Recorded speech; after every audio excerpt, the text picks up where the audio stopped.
Hello everyone, welcome to episode 133 of Floating Through Film. This week we are continuing our horror month with my picks, Cat People and Perfect Blue. But before we get started, let me introduce my co-host Blake. What's up? And Luke. Hello. You know what's crazy is there's probably someone that would, a lot of people that actually see these and be like, these aren't horror movies. Yeah. At least in a traditional, if you're doing October horror month. No, yeah. Although when you watch these movies, you're like, yeah, that's kind of stupid if you Yeah. consider them not. Though. I mean, I don't know. I can see why, because they're not traditional. Maybe more similar to a lot of traditional movies in the horror genre. They aren't. These aren't really super aren't similar to a lot of slashers. You could say. They obviously have other motivations than a lot of those movies, but I disagree. They're definitely horror movies. I don't know. What about you, Blake? No, they're definitely horror movies. Because I was kind of looking just for things on Cat People. I just Googled some review to see if I could find anything because there's not much. Yeah.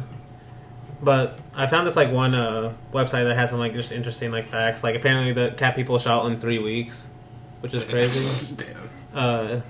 Because we did another movie that was shot in 3 weeks. That was also amazing. The Mission. I was like, damn, it's got that kind of making use of every shot because it's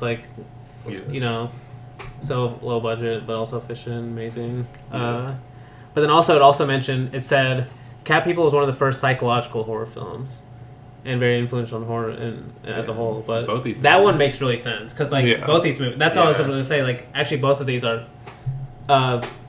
If that's why I was saying the difference between psychological horror. Some people would be because I've heard the word psychological thriller, which people say is different than horror. Because these are definitely psychological. Which honestly, horror, a lot of the time, I don't really care for them. Just all these psychological, all these whatever thriller horror, or just the genre in general. It's easy to mess it up for me, which I guess makes these two. See, special. I kind of like the definitions if you're just willing to be they're not that serious, because or a movie can be multiple. It doesn't have to be stuck in one thing. Yeah, true. Because they're fun. Because there's definitely a difference between something like Cat People than if you were watching a slasher, you know. Or I'm saying, a lot of people if they see a horror month in October, they're not expecting a movie with literally. There's some killing, I guess. There's not, I was gonna say no blood, just really not any blood or anything, or a more traditional horror movie. But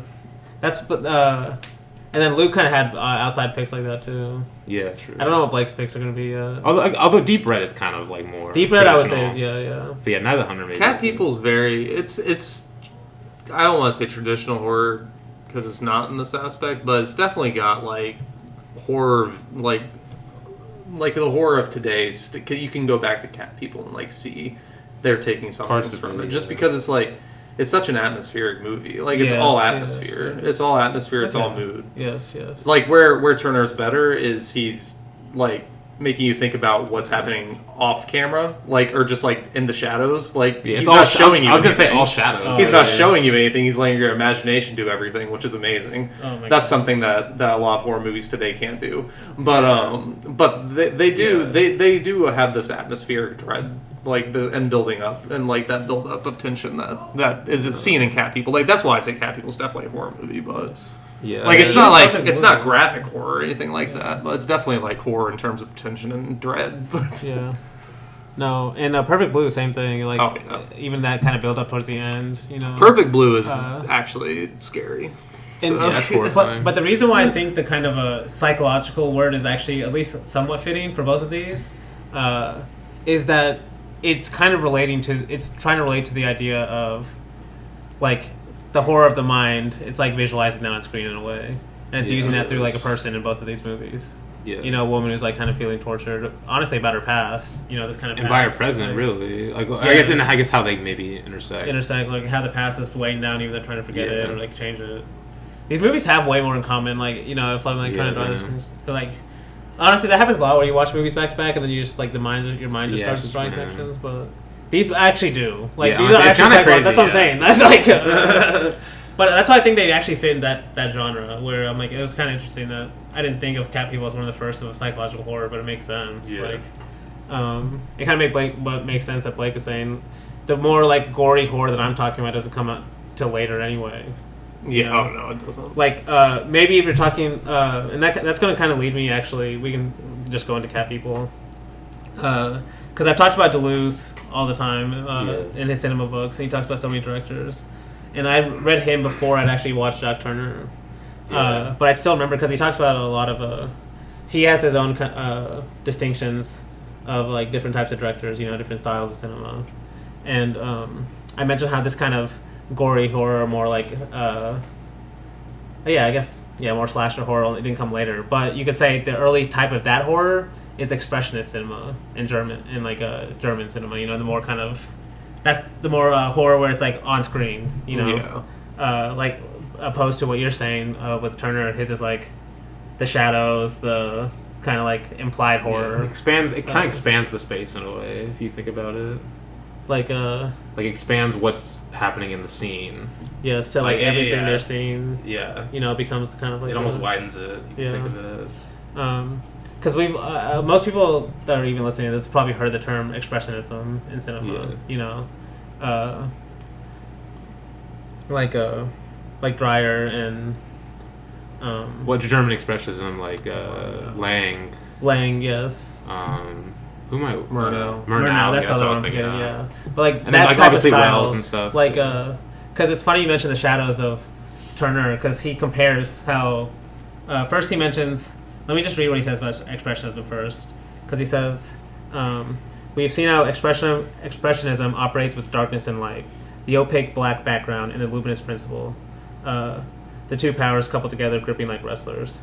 And basically, what he says is like expressionism, through its like use of really darks and really brights and stuff, kind of like develops like what he says a spirit of opposition with each other, kind of like this kind of conflict you feel in the movie. But then he opposes that to what he calls different types of directors, which he says like Bresson is in this. He says Dreyer and Sternberg, but he also says Turner is what he calls lyrical abstraction. And what he says is instead of expressionism, which has like this principle of opposition between like light and dark, he says lyrical abstraction has more of a either or between light or dark. So basically, that idea of suggestion is like, when you see a shadow, it could be either one or the other at any time, And he never says it directly, but it's like you get to decide in your head while you're watching the movie: is the shadow like that's so true. one or the two? And it happens so often, and it like makes so much sense. And you can take this to his Turner's other movies. You can. No, like Out of the Past is literally just this, and that's literally just Out of the Past. Well, you can just take it to his westerns too. Stars in My Crown. Like Stars in My Crown. It's this. He does things the same way as he does for his horror movies. It's it's absurd. It's done in a Stars in My Crown like gospel western. Like basically, it's insane. Damn, you need to watch Night of the Demon. Oh my Oh, god. Night of the Demons. Oh my god. Night of the Demons. Unbelievable. Fucking amazing. No, yeah. Because this is where he said. Let me read what he says. He says, "Thus Turner breaks from the Gothic tradition of the horror film. His pale and luminous spaces, his nights against a light background, make him a representative lyrical abstraction." And then he talks about cat people. He says, "In the swimming pool of cat people, the attack is only seen on the shadows of the white wall. Is it the woman who has become a leopard, or merely the leopard which has escaped?" And it's like, you never answer it, right? You just like leave it up to the viewer kind of thing. Because like Bresson is also very similar. Like, he never interprets what you see on screen. It could be like he says either or, versus like what he's talking about expressionism. It's more the conflict is on screen of one or the other, and you're seeing it on screen. It's usually good or evil, but it can be other things too. And that's why it's like so and then he talks about the use of shadows between like expressionism versus lyrical abstraction, where it feels different, in like their movies, because we'll talk about it as we go through the movie. The night becomes almost like the brightest places in the movie for her, especially where she says she even feels like more safe, and like she like loves the night at a certain point. That's why like she says she relates to the is it a jaguar? What? The leopard. Leopard, yeah. The Panther. I guess Panther. No, because I'm getting confused with the leopard. Leopard, man. yeah, it's Panther. It's Panther. Is it Panther? Okay, they're similar animals. No, no. Because I wanted to say, because I found this other blog actually that like wrote this review on cat people, and he had some like interesting Turner quotes. Because first, this is a Turner quote: "The real horror is to show that we all live unconsciously in fear." It's like, damn, of course he said that. And then also he mentions another film critic from 1975 that said, quote, although the films dramatize the conflict between the terms A and B, A/B, it is the slash which constitutes the enigmatic pivot upon which Turner's films turn. And it's like that. He's basically saying that in between of like the one or the other is where like Turner explores. It's like that's the same. It's a similar thing to what Deleuze was saying. And then this is also makes him Bressonian in ways. The blog post, he talks about Turner's acting too, where he says like his acting style as film is almost subdued, sometimes almost sleepy. And then he quotes a Turner interview from 1971 where he says, quote, he wanted them to lower their voice, eliminate inflections, and give the sentences a different, less dramatic rhythm. Like, oh my gosh, that's like literally Bresson. This cracked to Danny's ears right now. Yeah. But to me, that's a good point to what like Blake said at the beginning of this, when he mentioned the word atmosphere, where both these movies have atmosphere.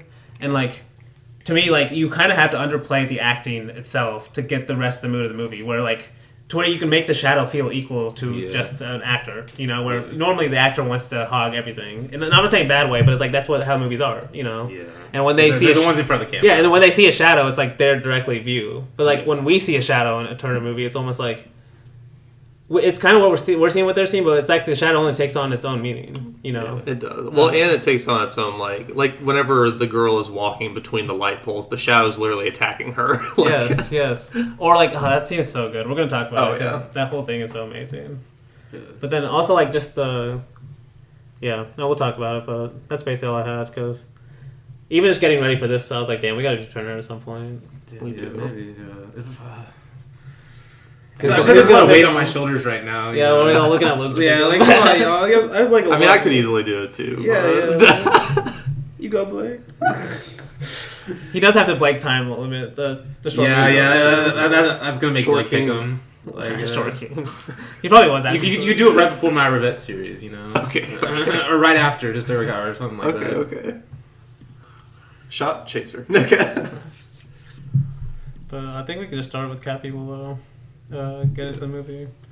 Do you guys remember like the quote it starts with?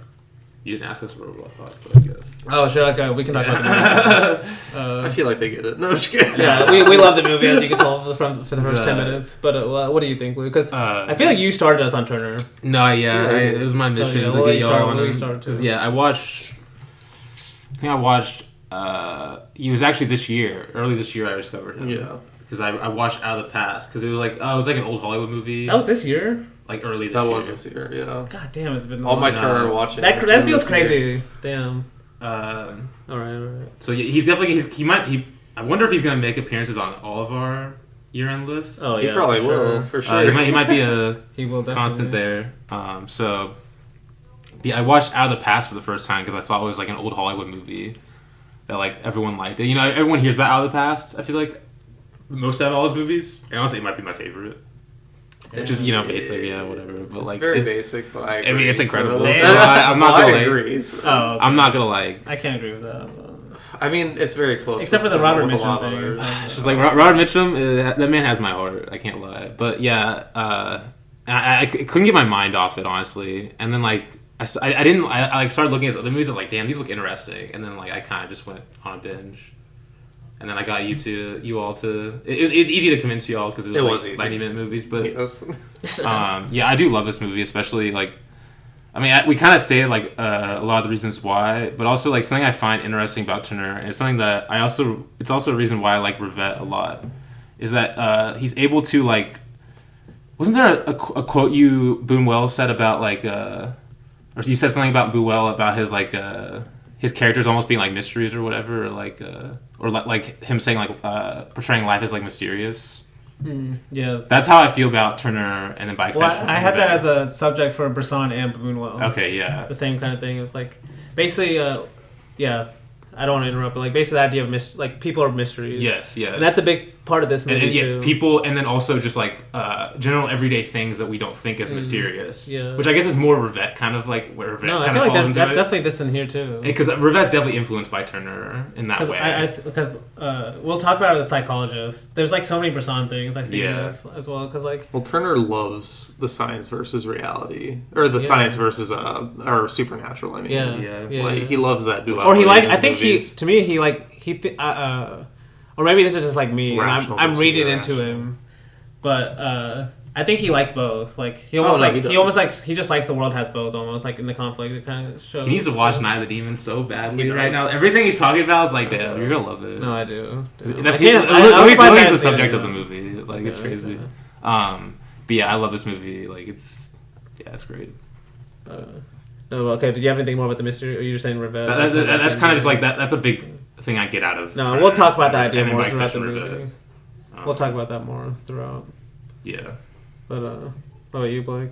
No, yeah, I also love Cat People. It's just you will very rarely find a director that can do as much in like 70 minutes as Turner, because most of his movies are 70 minutes long, and most of them are amazing. Like he does so much in 70 minutes just with atmosphere and just the way he's able to just build or just build his worlds, I guess, in such a short amount of time, make you care about everyone. I don't know.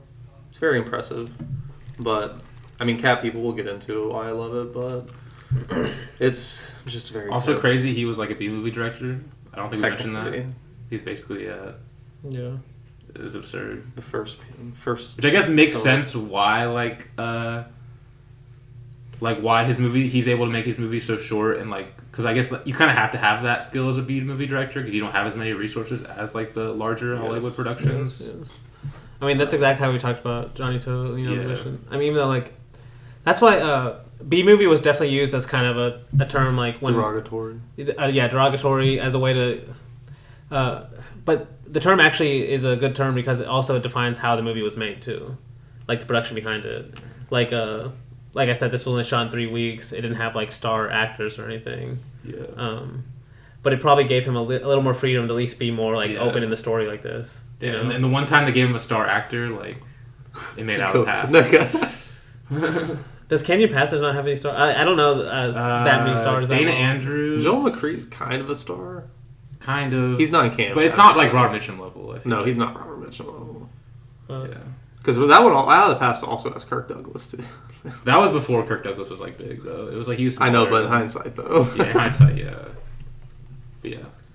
But it does show like how talented he was. Like Oh, like yeah. Blake said, just making the most out of just obviously not as much resources. Yeah. But It's like it feels like this movie could fit on like a one-page script, essentially.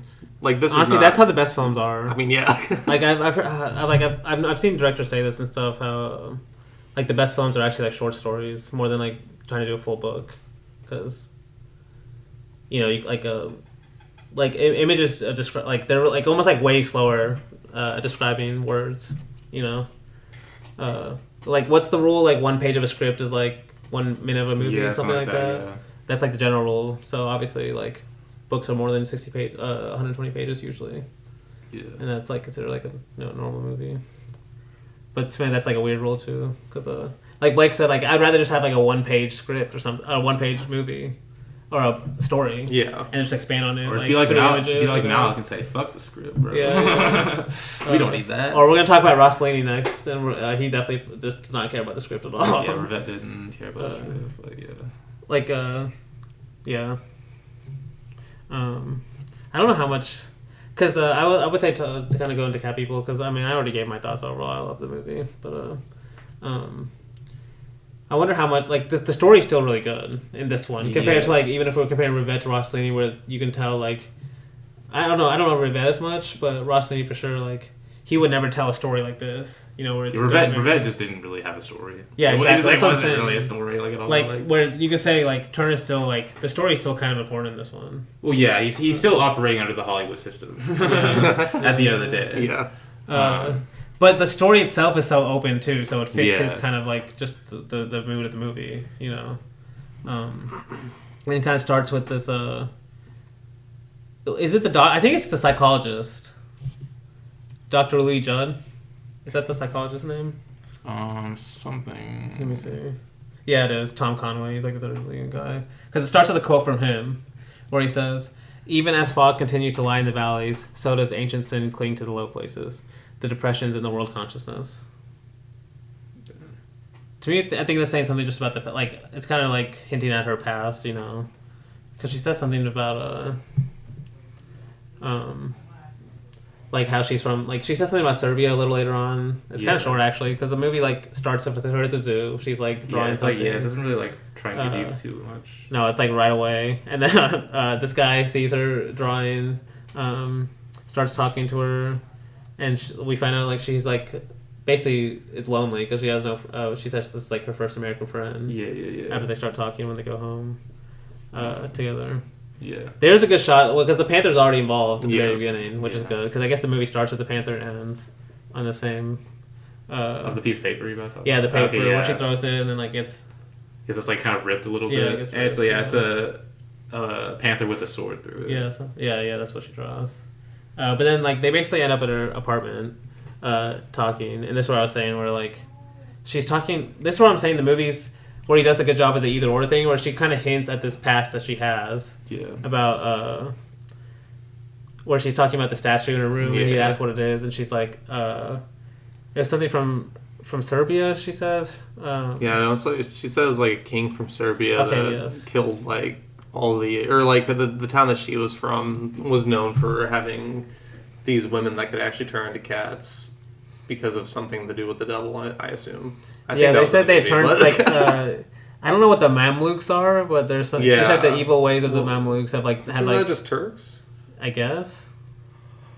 But then she says the statue, the King John of Serbia, came and saved them. Yeah, and that's why she has it. But she's some of those evil people got away, the cat people, and that kind of is like setting up like okay, she could be one of these cat people. And this is also in the same scene where she tells them she likes the dark. She thinks it's friendly, and like that's kind of like a hint also of like this kind of past because first she said this is her first American friend. Then there's like later on like I think it's like after they get married or something where she says or like right before they get married where she's like falling in love. She says I was trying to avoid this. You know, she like doesn't want this to happen. But I don't know. It's almost like she's like in conflict with this past. She's trying to forget. Yeah, and that's where it's like once again it could just be like. Like a normal person is like that kind of past, you know, or you could take it as you know she literally is a cat person. Yeah. And I love how the movie never like goes one way or the other really too far. Yeah, it like teases it a lot. Yeah, at points, it teases both sides. Yeah, like equally because you can see either way. But then we see he's already fallen for her. He like the next day he has like a cat in his he takes the cat to his work. That he's like trying to hide it. That's kind of crazy. He's like this was his plan to hide it in his box all day. All day, man. Well, they find it right away. Great cat. Very cute. Yes, very cute little guy. Even though this cat knows something because it starts shrieking at her and stuff. Nah, bringing a cat on the second date though is kind of crazy. Yeah, I know. Like, what is he cooking? He seems like such a normal guy at first, but we're just gonna learn this guy is kind of he's something off about him. Yeah. He's weird. But then, so they go and she said like. So he brings her the cat. The cat starts like freaking out at her, even though the cat's we've seen been nice to everyone else, which also gives us another kind of hint like there's something off. Yeah. But he doesn't really notice. She says, "Let's go get a different animal instead." And they go to the pet store. This is also like honestly just like this like low key horror. You know, if like just a bunch of animals start freaking out. If you go to the store, you know, it would freak you out, especially if it happened in real life. You know. Yeah. But like, and what the lady says to him whenever it's just them two, she's like, yeah, some people whenever they walk in, animals just freak out at them. Well, she says she says the last time they did that it was when an alley cat got in. Yeah. And that also kind of hints at this idea of cat. You know, if she's a cat, like yeah. But then she's like, okay, let me go. There's also because there's a great shot. Where she's like, let me go stand outside instead. And it's like a great shot of her looking in like from outside looking. Yeah, it's kind of like really unsettling.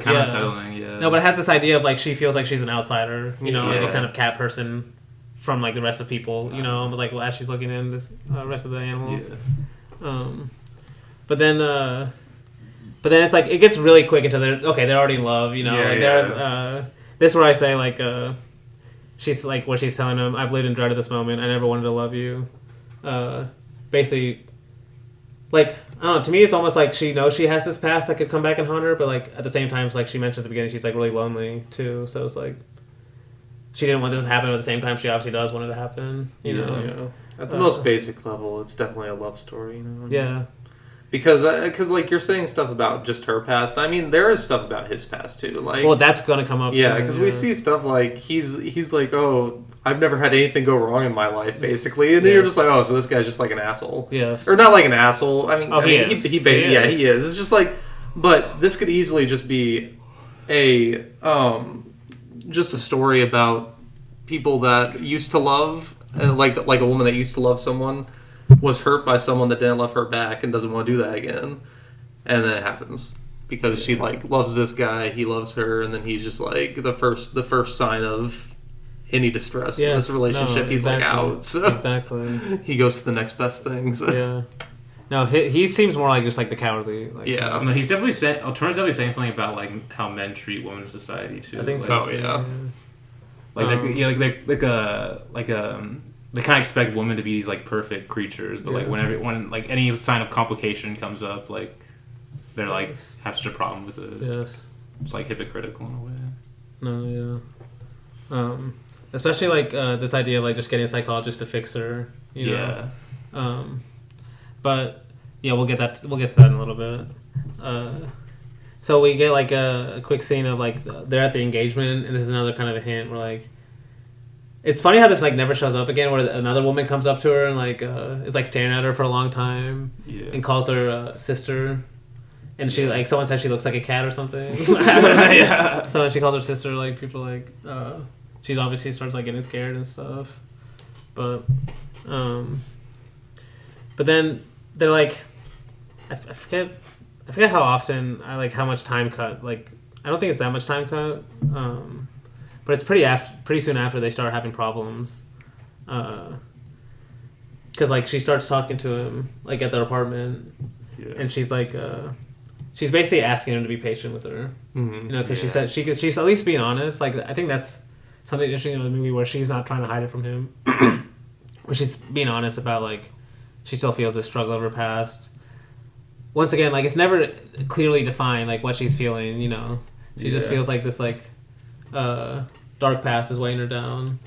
Yeah.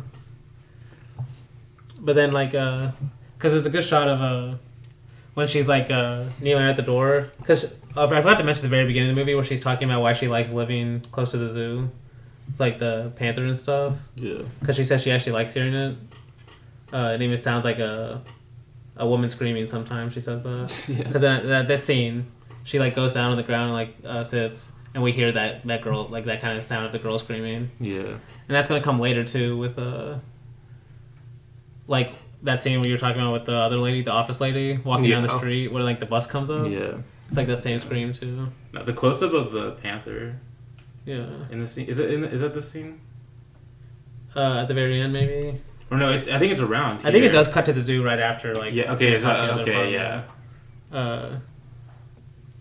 Yeah, because that's like the next scene where she goes to the zoo. Okay, yeah, that's where the where she goes to just go see the panther. Yeah, it's almost like her. Like, she gets a piece just going to see it. It feels like. Yeah. Like well, does she feed it the canary in this scene? That's the next scene. Oh, okay, she goes the first time. Yeah, this is where that zookeeper is like telling her how he leaves the key. No, he calls it a leopard. No, he says in Revelation. Oh yeah, he says the Black Panther is an evil because in Revelation there's a quote where it says like unto a leopard but not a leopard. Yeah, and he says that's what the Black Panther is. Basically scaring her. Dude, the close up of it though, when it's like, it is so crazy. Like yeah. No, because then she goes home. And I think that's when she grabs a bird from the bird cage. Yeah, the bird. And then she goes to feed it. Yeah. So it's like this is where it's like. In a way, she almost is like, it feels like she's acting beyond her control. In a way, you know, the way she's doing this, because then she goes back and like just throws it for the panther to eat. Yeah. Well, it almost feels sad because it's like she wants to just like hold the bird like everyone else, and the bird has a heart attack and dies because it's so scared of her. And then she's like, "Oh, okay, well, I'm just gonna embrace my inner darkness." And the way she's like holding her hand too is like almost like a cat too, like cat paw. Like it is kind of because no, she goes back, and this is where like the husband is like can kind of tell there's like something wrong with her. And she even tells him, she says, I had to do it, that's what frightens me. And that's where it's like this idea of she's being controlled, like the idea of like the past weighing down on you to where you feel like you're not even in control of your actions, you know, it's almost like outside of your control. And that's definitely a horror trope now, so. Yes. And this is also a horror trope what she says to him. You can say it's also true about Perfect Blue is where he says, now I see it's not the stories, it's the fact that you believe them. And like that blurring the line, you know, between the two of you believe the illusion. Yeah, exactly. But then he's kind of like trying to rationalize it, right? Like you said, like Turner has these two sides. Where he's like saying, we have to face this in an intelligent way, find reason for belief and cure it, and that's when he like suggests going to see a psychiatrist. You know, and like that's where like in Persona you see psychiatrist is never gonna be good. It's like the same in this one. I don't know how Turner always not in other ones. I don't know, but this one it's definitely like he's like definitely not a good thing. Trying to be even. Does he have a psychiatrist? I can't think of it. He's the doctor in Stars of My Crown. That guy's kind of good though. Yeah, he is good. Yeah, that's different than this one. But he is the he's the rational versus the irrationality of faith. Does Night of the Demon is the guy a psychiatrist? Isn't it? It's the Satanist. The Satanist versus is he a reporter? Hold on, I gotta. Anytime I see something like that, I just usually think reporter, but he might be a psychiatrist. I feel like he might be a doctor of some kind. Yeah, some doctor or something. I'm looking up right now. But he's a professor. On professor of psychology. Okay, yeah. So psychologist. Yeah. Yeah. A doctor of psychology, maybe. But this psychiatrist is also pretty funny, though. I can't lie. Like, he's amazing. He's probably he's the best character in terms of like just like actual characters in the his movie. voice like, is funny. Actor. Yeah. Like, his voice is funny. Like the way he says this, like where because she tells him like basically the same stories about her past and stuff. You gotta mention the shot of her face though too. She's like it's a great shot. It's unbelievable. That's what I'm saying. Where like the brights are almost darker in this movie. You know, where like the light shining on her face is like somehow darker than like the shadows. You know, where it's like the opposite of an expression in this movie. But then like she tells him the stories, and then what he says, these childhood tragedies are inclined to corrode the soul, to leave a canker in the mind, but we'll try to repair the damage. It's like such a funny line. And the way his like voice too is funny. But we can tell he's going to be the guy, along with the husband. I don't think it's a coincidence. Both the male characters are just like trying to fix her. Yeah. You know, like they're like the rational side of just trying to fix whatever. Like you mentioned, to me, she's supposed to be kind of mysterious. Like, that's what she. Honestly, we talked about this with Ozu too, with like how in late spring, what's her name? Noriko. Yeah, Noriko is also this kind of just like unexplainable. She's not supposed to be explained. You know. Yeah. She like shows both sides we see like throughout the movie in that one, but this one's a little different. But like the same thing where the men are trying to like rationalize or explain her. Yeah, project onto her. Yes, exactly. But then there's also a funny line too where she's like, "What do I tell my husband when she's leaving?" And he says, "What does one tell a husband? One tells him nothing." And this is like what I'm saying. This guy, this is where he slowly starts to reveal like how much big of a dick he is. Because when she comes home, and she first of all the work I call her work wife in my notes. She's definitely his work wife. I mean more than that. She's trying to be more, but yeah, she's. She is definitely. He's had that whiskey video. No. Oh yes. Holy shit. Yes. Oh my god. That's a classic. Yes. That feels like this for sure. Oh yeah. Oh my god. That's cinema right there. Oh my god. Except for at least in the Drewski video, like he has the shame to hide it. Like when the wife comes, like this guy has no shame at all. It's crazy. This guy is insane. Yeah. Because that's what I'm saying. Like right from there, it's like she comes home, she's there. The work wife is there already, and knows like that she's been to the psychiatrist and knows the whole story and everything. She's all dressed up. Yeah, too. oh my like, God. She got the fancy hat on. And no, because you mentioned how like she's literally a work wife. Because she even says like later on, she's like, "I'm the new modern woman," something like that. Damn.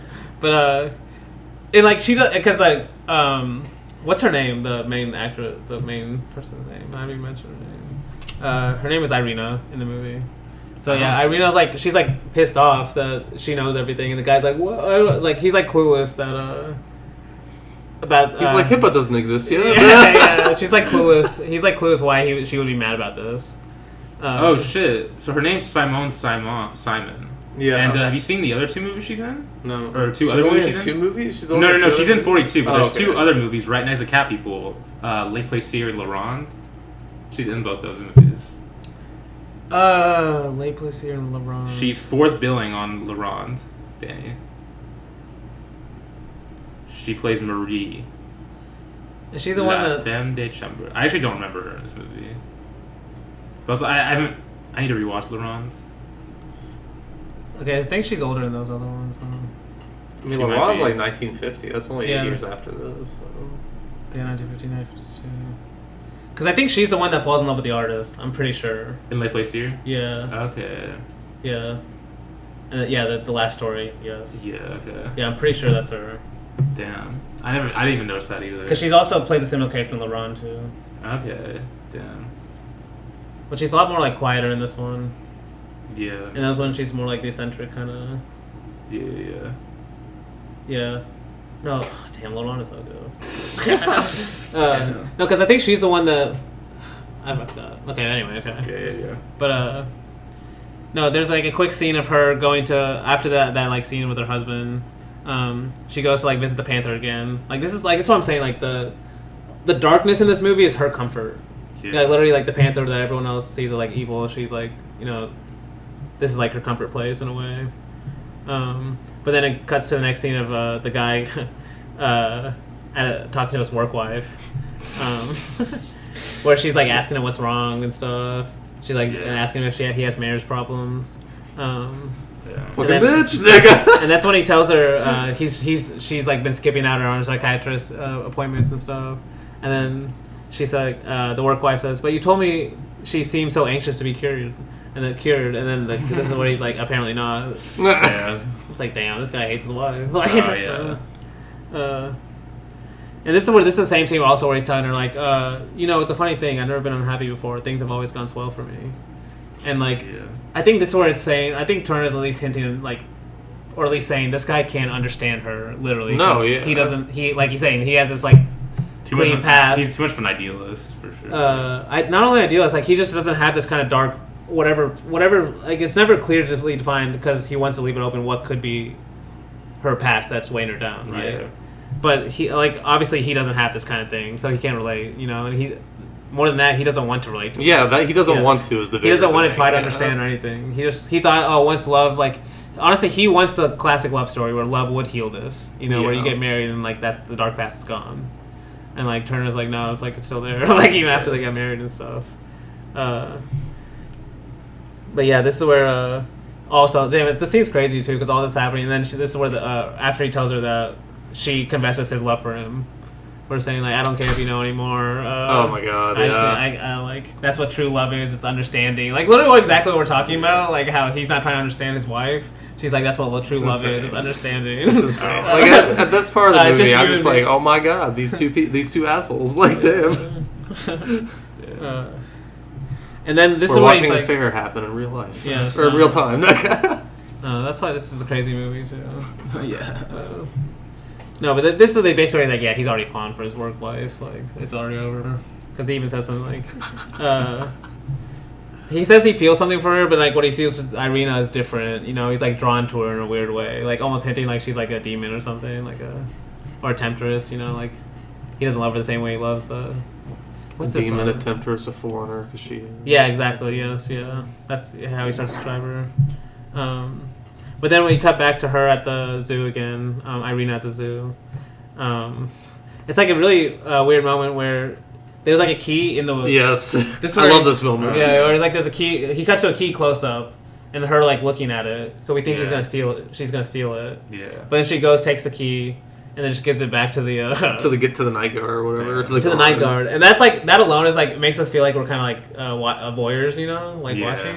But then when it cuts to the psychologist also there watching, like Yeah. he's like watching like we are, you know, Oh, like I love it. like he's Yeah. like it makes us feel like we're the psychologists, you know, because that's basically what we're doing. Like, Yeah. oh, what is she like, you know, what does this mean? We're literally like by watching a movie, you're judging. The Yes, characters. exactly. Like a psychologist. Yeah. Yes, exactly. So then, like, literally, when he like zooms out, it's like a psychologist is like doing the exact same thing we were. Oh my god. So Because he's like, because he's like, oh, I thought you were gonna take the key or something. And then she's like, why would I want it? And then he's like, for many reasons. There's in some cases a psychic need to loose evil upon the world, and we all of us carry within us a desire for death. You fear the panther, yet you're drawn to him again and again. Couldn't you turn to him as an instrument of death? It's like literally like kind of what we're thinking in our head, you know. Oh, she's about to do this, you know, like. yeah. And so I love how he just like brings it out. Yeah. And says it. And then like and then they also talk a little more, and he asks her why she didn't come back, and she says, "quote I don't feel you can help me. You're very wise. You know a great deal.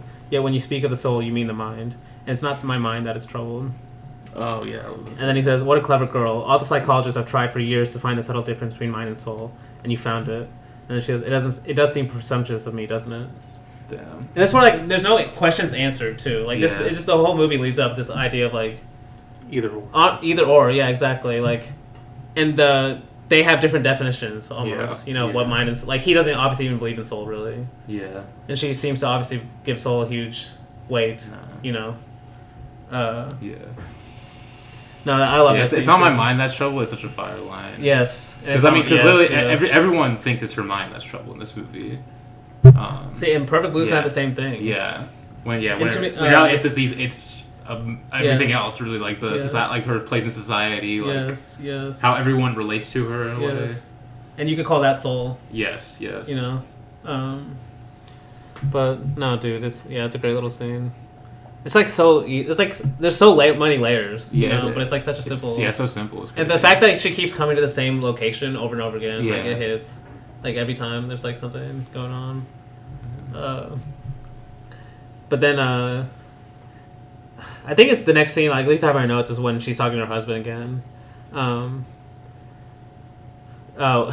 Where they're talking, and he's basically the husband. The husband, for some reason, he keeps like, at least maybe he's trying to rationalize his own head, but he thinks like she doesn't want to be helped, because that's why she keeps telling him. He's like, you don't want to be helped. You're not letting me help you. You're not letting the other guy help you. And then this sort of it's like. We've already seen all this stuff with like him and the work wife and how much like his wife hates it. And so when he's just like, I'm gonna go back to the office. I've got some work. Like this fucking guy. Like, at the first moment of like any kind of stress, he's like, I'm gonna go somewhere else. And this is where it's like, you can all like, it's almost like comedy in a way where like there's like because of the misunderstandings like between all three characters. Like when he goes to the office, she's like cleaning or something, so she's like, I'll come back when and then he goes to the coffee shop. But then Irina calls the office, and I Yeah. think the work wife answers. Yeah, the work wife answers Yes. because she's there. So then, of course, Irina's going to think that he's there with the work wife. Even though That's the he's whole really- reason he went. Yeah, but then he's actually not there. But then it kind of ends up the same thing anyway, because she goes, the work wife leaves the office and goes to the coffee shop where he's drinking coffee. There's anyway. got to be some Freudian readings with this movie for sure. I feel like.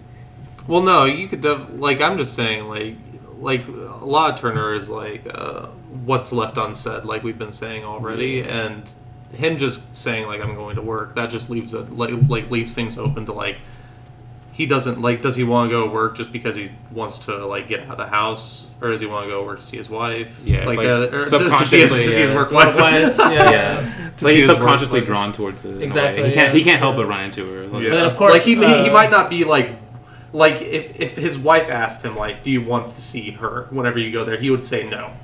But the reason he's going there is he's subconsciously hoping Yes. he runs Yes. into her. Yes. Yes, exactly. That's 100% what I think. Yes. So yes, Luke. Yeah. But then, see, that's where it makes it more like, because they end up together on a date, you could say, at the coffee shop. But the reason the work wife even finds out he's at the coffee shop is because the janitor tells him. Yeah. Tells her while she's leaving. Oh yeah, he went to the coffee shop. So they end up still together, but it's not the way like the Irina would think. Where they're just trying to meet or something. Yeah. It's like almost by accident they both end up there. But then they like walk out together. This where she says that's what makes me dangerous. I'm the new type of other woman. I'm like, damn, just saying out in the open. And then she says something like she feels like a cat just walked over her grave or something too. Yeah. She's like really teasy Faye right here, and that's the scene after like I think they split up, and this is where like we've already mentioned the scene. She walks on the sidewalk. Walking, it's like just loud footsteps with. It's honestly this is what I'm like saying the brights are darker in a way because the lampposts are pretty bright where she's walking, but it feels like dark. Like every time she like looks back, the cuts to the lamps. The lamppost feels like it's a safe haven. Like that lie is a safe haven, but every time she gets there, it's like the shadows are like just like still like trying to like drown her out almost, even though she's in the light. Exactly. That's a good way to put it. Because then like this is my favorite. Like it's like I love this shot or this transition shot too, where it's like she's waiting for the bus stop, and then like when the bus comes. I went back and listened a few times. He starts off the sound with the jag sound, the Panther sound, and then it's midway it changes to the bus. It's the brake screeching. And of course the shot is insane too. Yes, and it like fits that either or thing perfectly. This idea of like in her head she hears both, and for us on screen watching we hear literally both. This scene scared the shit out of me. Yeah, it's just so simple. I jumped when the bus stopped the first time I watched this. Oh my god, that sound is so good too. Yeah, it almost reminds me of like how I mentioned, like I've mentioned a few times throughout the series, like our episodes of like how Tati uses sounds, like that. And then like when she walks in the bus, I think the driver says, "You look like you've just seen a ghost." Yes, and she's like, "Did you see it too?" Yeah. That "Did you see it too?" will always get me. It's like, damn. Yeah. That's how you know someone's really freaked out. Yeah. But then there's like the scene, I think they're both at the apartment again, or their husband and wife are at the apartment. He asks her for forgiveness. And it's where she goes to sleep. And there's like this weird montage scene of she's having like hallucinations with the psychologist telling her about the key, cut with like the actual key. Yeah. And like basically she's getting the idea of her head to go release it for some reason. Yeah. And she has a psychic need. Yes. He overlays like the overlays he does, like he has like the shot of like the Night King guy like walking forward, and there's like this like animation of a cat running. Yes. It's like so absurd. It's like insane. So it's like, he's almost like hinting like, well, I guess that to me it's like almost like showing what kind of past could be, almost a different past that could be, way on her, I guess. Yeah. Like the more historical past, like, like the Sins of a Nation or something. I guess the colonial. Yeah. That's the thing with Turner that he kind of like. I mean, that's more I watch with the zombie. I feel like, but he's interested in those kind of like ideas of history and how it like, it's the trauma of history in a way. But to me, it's not the reason I mentioned how it feels like Bresson the same way he uses psychologists is.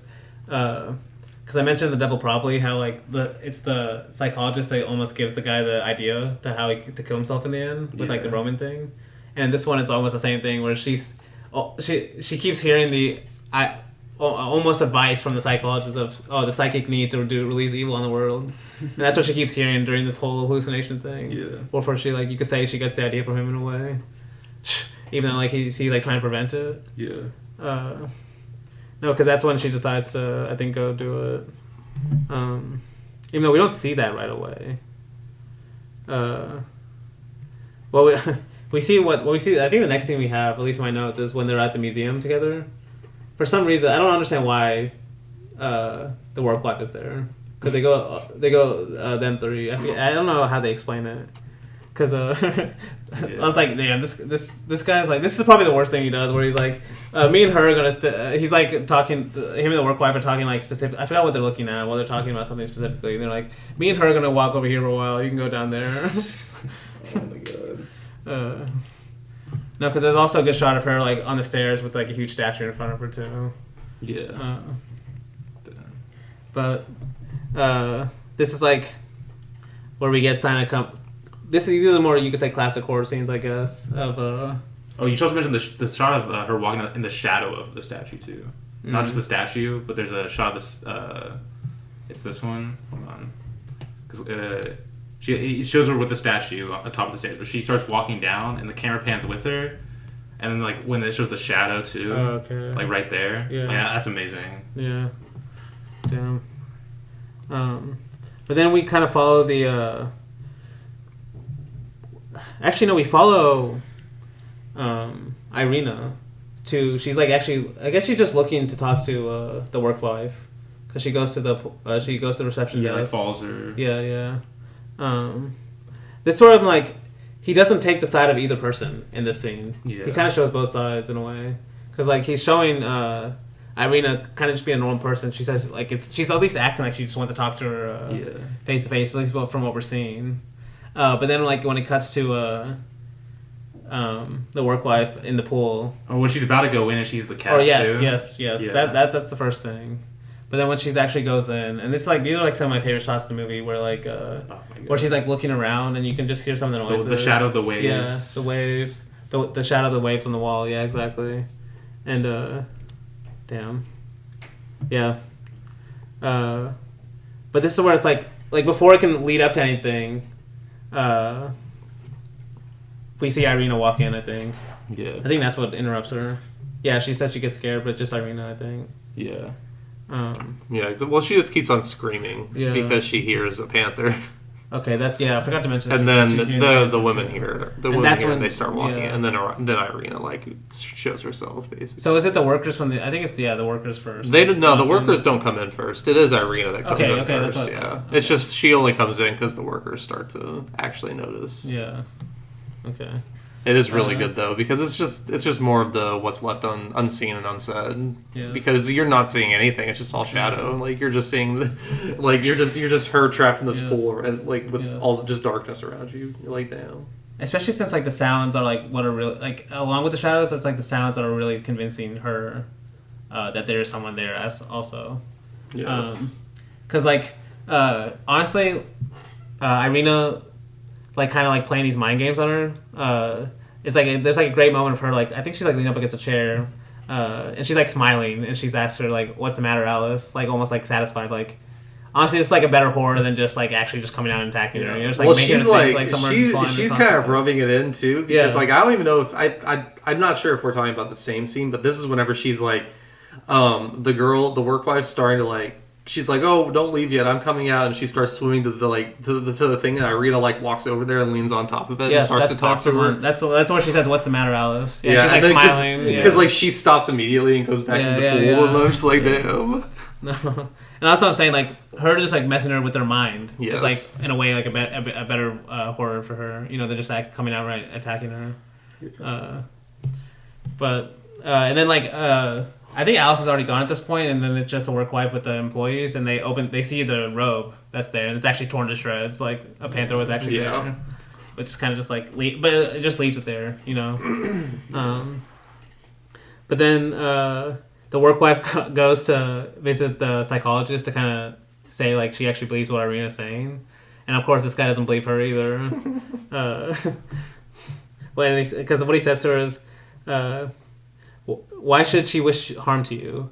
And then she says, because I'm in love with her husband. And he says, well, my dear Miss Moore, the story grows more and more charming. Simpler, too, all the time. You're both victims of fear. Mrs. Reed fears the past, and you fear the present. Mrs. Reed has a very strong imagination, and you have an equally strong conscience. I love, like, every time he hears, like... no, but I think it's also like, every time, like, a woman comes and tells him, like, some kind of like almost like a mythological reason for believing something or like a irrational reason for believing something, he just like has that explanation like right away. Like and I can see people maybe saying this is like unrealistic, but like this is probably how they like psychiatrists were in the 1940s. Yeah, especially to women. I feel like like it probably wasn't too far off from what they actually like what they were telling people back then. No. Well, and the guilty conscience does do a lot to people also. Like, that's why, like, I love this either or thing, because, like, you can easily see it from the psychiatrist's point of view, too. Like, a guilty conscience can make you think and hear a lot of different things, honestly. No, yes. and so can fear, just in Yeah. general. No, that's why, That's like, why what he's the saying is not darkness is totally amazing. wrong. It's just like the way he's saying it. Yeah, the like, way he's saying it is so dismissive. the kind of like, yes, that's the thing. That's the rational thing that makes- yes. yeah. And that's the thing, like Turner, like, we mentioned, like he's not totally dismissing either side. No. You know, he's never like. It's not like a good and evil thing with him. It's more like the world has these two sides. That's why the psychiatrist dies. But Yeah. No, he's definitely more like he doesn't like the psychologist, the person, the way like you said, the way he says it, like his attitude, but doesn't make everything he says necessarily wrong. Yeah, the way he's just like, oh, the story grows more charming, and Slipper too all the time. Like he does seem like us still as the viewer too. He's supposed to be like, and maybe Turner hates the viewer, and like the way they kind of over like everything has to have some rational explanation for why like a character does something, you know. But okay, I think this is the same scene. Yeah, where he's talking to no, actually this is the next scene where the psychologist is talking to now Irina again. And this is what I'm saying, where like even if a psychologist has something is saying something true, like his approach and the way he's approaching these women are more like subjects, you know, like something to be figured out. Because what he says to her in this scene is like, patients are very clever. Sometimes they can fool the doctor. He says, and they can fool the doctor sometimes. But I shall discover your secret, you know. And then she says, "You must believe me. I have no secret." Yeah. And that's almost like that idea of like mystery. What we've been talking about is he like there to his mind there can't be mystery. You know, there has to be something to figure out, like why she's doing this. You know, There has to be an explanation. yes, there has to be. Yeah, and she's just like, there's nothing. You know, that's just like I have nothing to explain. You know, like he can't believe that she's not telling him everything. Yeah. You know, and then this is kind of a long quote, but what I won't read the whole thing. But basically, what she tells her is she like you could say the more rational explanation is she's going insane. She has a deteriorating mind. She's escaping into fantasy. Yeah. Honestly, the same explanation like they're going to give her in Perfect Blue. You know? Yeah. And I guess that's the bigger thing. I guess as we've been talking about it is maybe the criticism that Turner might have is like the psychologist doesn't want to accept an external reason for her pain. You know, like maybe the husband or like kind of things that happened in her past. Like it has to be something she can fix personally. You know, like it's only an internal problem. Or Turner might see like it's also the external world. You know, like or how we describe soul, I guess. But then we kind of get he goes. I think the husband goes back to the office, and that's where he tells her he loves.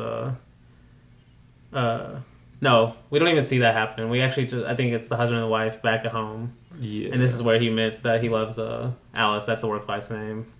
Yeah. Because I forgot right before this. She at the end of when she talks to the psychologist, Irina kind of like honestly accepts some of his advice, and she says, "Okay, I'm willing to change now." And then she goes home, and the husband immediately like she says, "I'm willing to change." The husband's like, "It's too late. I've already known I love Alice." Yeah. And that kind of goes to the whole idea of just saying of like sometimes it's not only an internal problem, you know, it's like the environment too. It's the people around you. It's that kind of thing. And so, like, when she goes home and she's like, even I'm willing to change now, and her husband's like, oh, it's too late, I already moved on, you know. He's like, I can give you a divorce. Yeah. And then that, of course, like, doesn't mean at all, but he says, believe me, it's better this way. And then she says, better for whom? And he, like, stays silent. She says, speak. You can't speak. There's nothing you can say. There's only silence. But I love silence. I love loneliness. And they are in me. Their strength, warmth. They're soft, and they're soft. And like, damn. Yeah, it's like crazy, because like it's almost like what she's been trying to avoid, like this kind of darkness that she feels close to in a way. Yeah, it's like at this moment she feels like, okay, that's all there is, you know, for me almost, you know. Yeah. Because like that's basically the best. Like she almost like you could say breaks for the rest of the movie. But then like he of course like he's been in the whole movie. He just goes and leaves like after calling her insane. And then the scene ends with kind of just like another hint of her being a cat. It's like so simple, but it's so good too. Where she's like leaning up against the couch and she just like scratches. Yeah. But like the claw, it like leaves claw marks, and that's it. Yeah. But then this is like like it's so funny where this guy is revealed as like such an innocent guy at the beginning. Like the more and more you like every time we see him, like he gets worse and worse. Yeah. Because like now she's like with the Alice, and they're talking to the psychologist. And, of course, the psychologist is like, you should have your marriage annulled. In that way, you're free of responsibility. Like, damn. Because, like, even, like, the guy's like, the law is firm on this. You can't divorce an insane person. So, of course, his logic is, okay, then you have to get a divorce. Yes. Which, you know, that was definitely not an uncommon thing in the 40s. Oh, definitely. No, but then, like, of course, like, this is the guilty conscience thing, too, where especially with Alice, she's like, we still need to take care of her, you know. We have to do everything we can to take care of her. And then we see them both go to the office at night. They're working alone. And this is, like, honestly the great scene of them, like, getting chased. Okay, yeah. Which, like, honestly, it's so, I don't know, like, it's so good that they don't even get killed. It's, like, really nothing happens, you know? Yeah. It's all, like, I guess, psychological in their head. But, like, it's that idea of, that guilty conscience literally overtaking their world, you know? Because, like, they're hearing the panther, like, they hear the panther sounds. They're, like, I think they move, I don't know. There's a shot of a shadow of both of them with the cross behind them. Yeah, I was gonna. Yes. That's the best shot. Great shot. Because they're like yelling, "Leave us, Irina," and then he's like, "In the name of God, leave us in peace." Like he's like really like pulling out all the stuff. Yeah. No, that's what I'm saying. It's like it's so simple. Like, just like the shot of the they hold it, and then we see the shadow on the wall of him holding it like a cross. Yeah. But then it cuts to their POV, so what they see, and they don't see anything except for like these empty frames. And there's also like you see a panther, like a silhouette of a panther. Yeah, okay, but that's it. Yeah. Like it's almost it's not even like particularly real in a way. Like it's not explicitly said if it's real or not. I should say. But, no, because like it goes out like what Blake was saying, like a guilty conscience can make you see things or hear things that aren't even there in a way. Like this is like that to the extreme. Yes. You know? But then maybe they are actually seeing something, you know, in like the movie way. And at the very end of the scene, also Alice says like she smells like Irina's perfume. Yeah. But then they try to call the psychologist. They go and immediately call the psychologist. Honestly, now that I'm thinking about it, this is like in my head right now because it's funny that in this moment for them to like get rid of Irina, you could say. They almost like call on God. They're like, believe us in God. Like they put up the cross. You know? And you can say that's like them accepting the irrational. And then of course they try to warn the psychologist, and he's like, "Oh no, I'll be fine." Yeah. You know, there's nothing wrong here. And so like that's you could say him not accepting that that's side. True. And then so that he's the one that's gonna get killed at the end. Because like to me that's what I was trying to mention earlier. I didn't know what to say. It's like it's weird that they don't die here. Yeah. You know, you could say like the revenge narrative would be her killing them.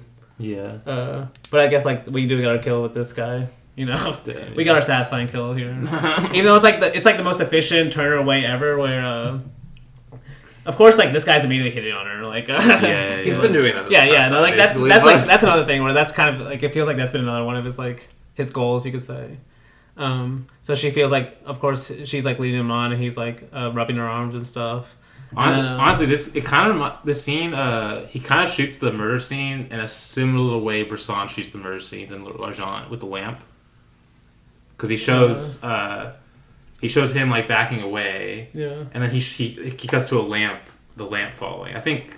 Well, doesn't he? Hold on. I think he takes his cane out, and then he hits the lamp on accident, and then he follows the lamp down, and then you just see shadows basically. In this one, yeah. But it's kind of similar way Bresson does in L'Argent with the lamp following. Yes. Well, it's actually I guess it's similar because it's a shot reverse shot of. So first we see him with the cane like back away, right? Yeah. In this one, in L'Argent it's like her on the bed. Yeah. Then the shot of in this one is cut to her eyes, because like I was wondering how he's gonna do a panther attacking. Yeah. So all he does is cut to her face and her eyes especially, and her eyes change to the panther's eyes. Okay. And that's all it is. And you can say L'Argent is like when he raises the axe. Yeah. And then reaction back to the reverse shot is. In this one is him getting attacked. Yeah. Just falling over.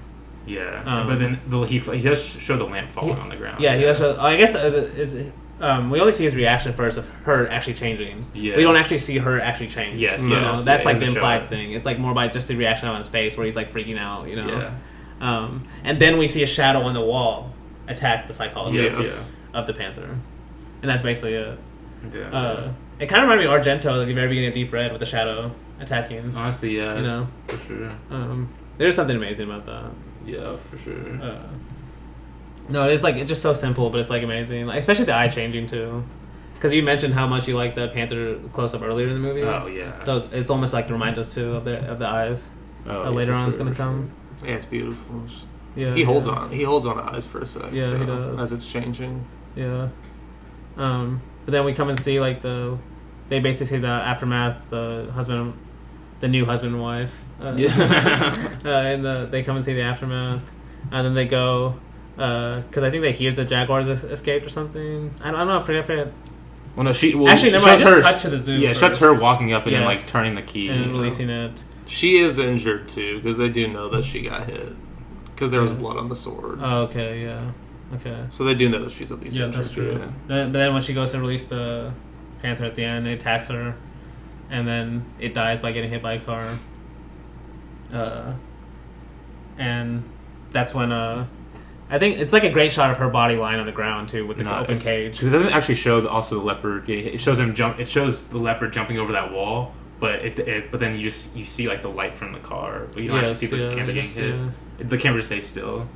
And then it cuts back to her. Yeah. Just this great shot of her with the door open of the panther cage, and the guy says she never lied to us. Of course, Of course, it's easy to say at the end. Like, yeah. But then the quote, this is from a guy named John Donne at the very end, where as the camera like basically dollies out of the scene. Yeah. Where it says, "But black sin hath betrayed them to endless night. My world, both parts, and both parts must die." Damn. I guess you could say both parts of her died if, like, her human body and then the panther that also died at the very end. I don't know. But yeah, that's Cat People.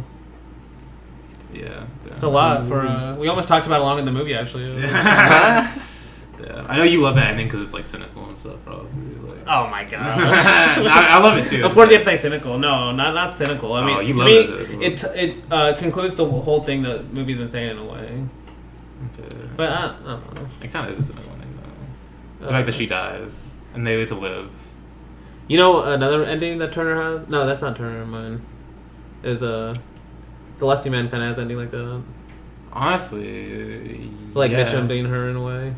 Although the couple in that is not. It's a different kind of thing. Yeah, it's a bit different. But yeah, I see what you're saying. Yeah. Almost like a sacrifice for like the couple to remain happy or something. Yeah. Damn. But this is a great movie. Yes. Great use of shadows. Damn. Turner has all types of movies too. But Yeah, it's fascinating. It's fascinating. We'll be back. We will be back. That's so And cool. we'll be back to talk about Perfect Blue after the break.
Perfect Blue, Satoshi Kon's, what year is this? 1997. It's crazy he only directed Four movies. Damn.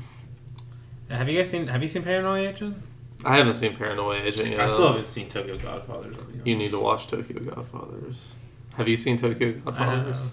Have you? It's do you the remember weakest it? of all four. But Why do you say that? Wait, what do you think is the weakest? I mean, it's probably Tokyo Godfathers. But Okay. I don't know why Dany says it like that. Because Tokyo Godfathers is so sweet, man. It's so wholesome. It's so amazing. So I see why Dany doesn't like my it. God. Yeah. I'm too happy for him. It's the best Christmas movie of all time, honestly. No, it's a great Christmas movie. Yeah, honestly. Yeah. Honestly, watching that at Christmas would be way better. And if you're in the spirit of the holidays. It just, yeah, it's so unlike his other movies. Oh, Other yeah. three. It's definitely very That different. makes sense. See, he might be a director we just do, like, periodically. I mean, we're going to have to. Get all of them Throughout. over with. Yeah, we get them all throughout. Just doing random episodes. Was this his first one? What is his I first think this is one? the first one we're doing. But is this his first one chronologically, though? Oh, yeah. Damn. Millennium Actress? No, that's Damn, so 2001. this is his first movie. Damn, so he only did one movie in the 90s. That's weird. Tokyo Godfathers was 2003. Yeah. Something like that. London Match 2001, Tokyo Godfather Paprika was 2007, right? Paprika 2006. 2006, yeah. That's crazy. Damn, such a short time span. Like, not even 10 movies. 10 years, those 4 movies. Yeah. Crazy. But, yeah, this is the first one we're doing, right? It is. Yeah. Damn, I can't believe we're doing this before Paprika, though. I mean, you toyed with it last week. Although I guess with horror, you're stretching it more than this movie, but This one definitely has horror elements, for Yeah, sure. this one's definitely more a horror movie. movie. Especially at the end and stuff, where everything, like, goes crazy. But, I mean, we did last... yeah, it was last year. We did Pulse, or was that 2 years ago? That was 2 years ago. Okay, 2 years ago. And that was kind of like, you know, relating the idea of like horror themes to themes of the internet. Yes. And honestly, this one did before that one. Especially, well, That's for me, crazy. like the ideas about fandom culture are like, Yeah. that's the part I most like. I like Yes. connected with, especially nowadays. Like, No. it's gone so bad. Fandom culture, like, I mean, did y'all see the other day? Apparently, like Marvel Studios or whatever, and like other like, I guess like it's like Marvel Studios. Might have been like Star Wars or something too. Apparently, they're gonna start having super fan focus groups for their movies to like see if ideas are good or not.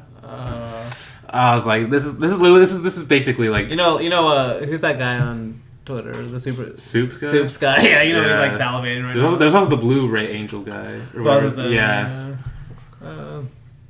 Damn, that's crazy. I have never been so happy to be out of superhero movies. So. Sources tell me you just watched Deadpool. Wolverine. Sources. Yeah. Sources tell me I was forced against my will to watch Deadpool. Versus You watched it. Deadpool Just and check his Wolverine. letterbox. Check his letterbox. It's not, no, It man. never says if you're forced or not. There should be a feature though. Is that just the elephant song? Is that the baby elephant? No. Oh, It was okay. just, I was put on the movie. That's not like the baby elephant walk. But I guess I haven't even asked you specifically. I don't know. We've kind of just been wondering about Satoshi Kon. But we should talk about specifically Perfect Blue. What do you guys think? What are your overall thoughts? on Great this one? movie. Very horrifying. And it gets very like. I love how like non-linear it gets. Kind of just like I guess like very surrealist. But like in a way that's very like interesting and not like annoying. Especially within these like themes we're talking about, like these ideas of like fan culture and the almost like I would say like selfishness of like fandom, or just like entitledness, I should say, and how that like in a way just how like how terrible it is, and how like the people who engage in that don't think about that in that way. I guess, yeah, and that's, I mean, it's obviously something that's become more and more prevalent as, like, more online, I feel like, as a society we become. Because we think, just because we see someone through a screen, that we just, like, we have some connection with them when realistically we don't know them at all. Like, it's definitely something similar to, like, what Pulse was talking about, but, yeah, it's a fascinating thing. What about you, Blake? It's a great movie. I mean, I love it. It's probably my favorite Satoshi Kon. It's the only one I've watched multiple times. That's the only reason I say that. So I haven't watched... Well, actually, no. I've watched Millennium Actress a couple times, too. But I haven't watched Paprika, Tokyo Godfathers. Yeah, you ever watched Paprika? I haven't. I know Dan and I are probably running. Yeah, Paprika's our favorite. Your favorite, right?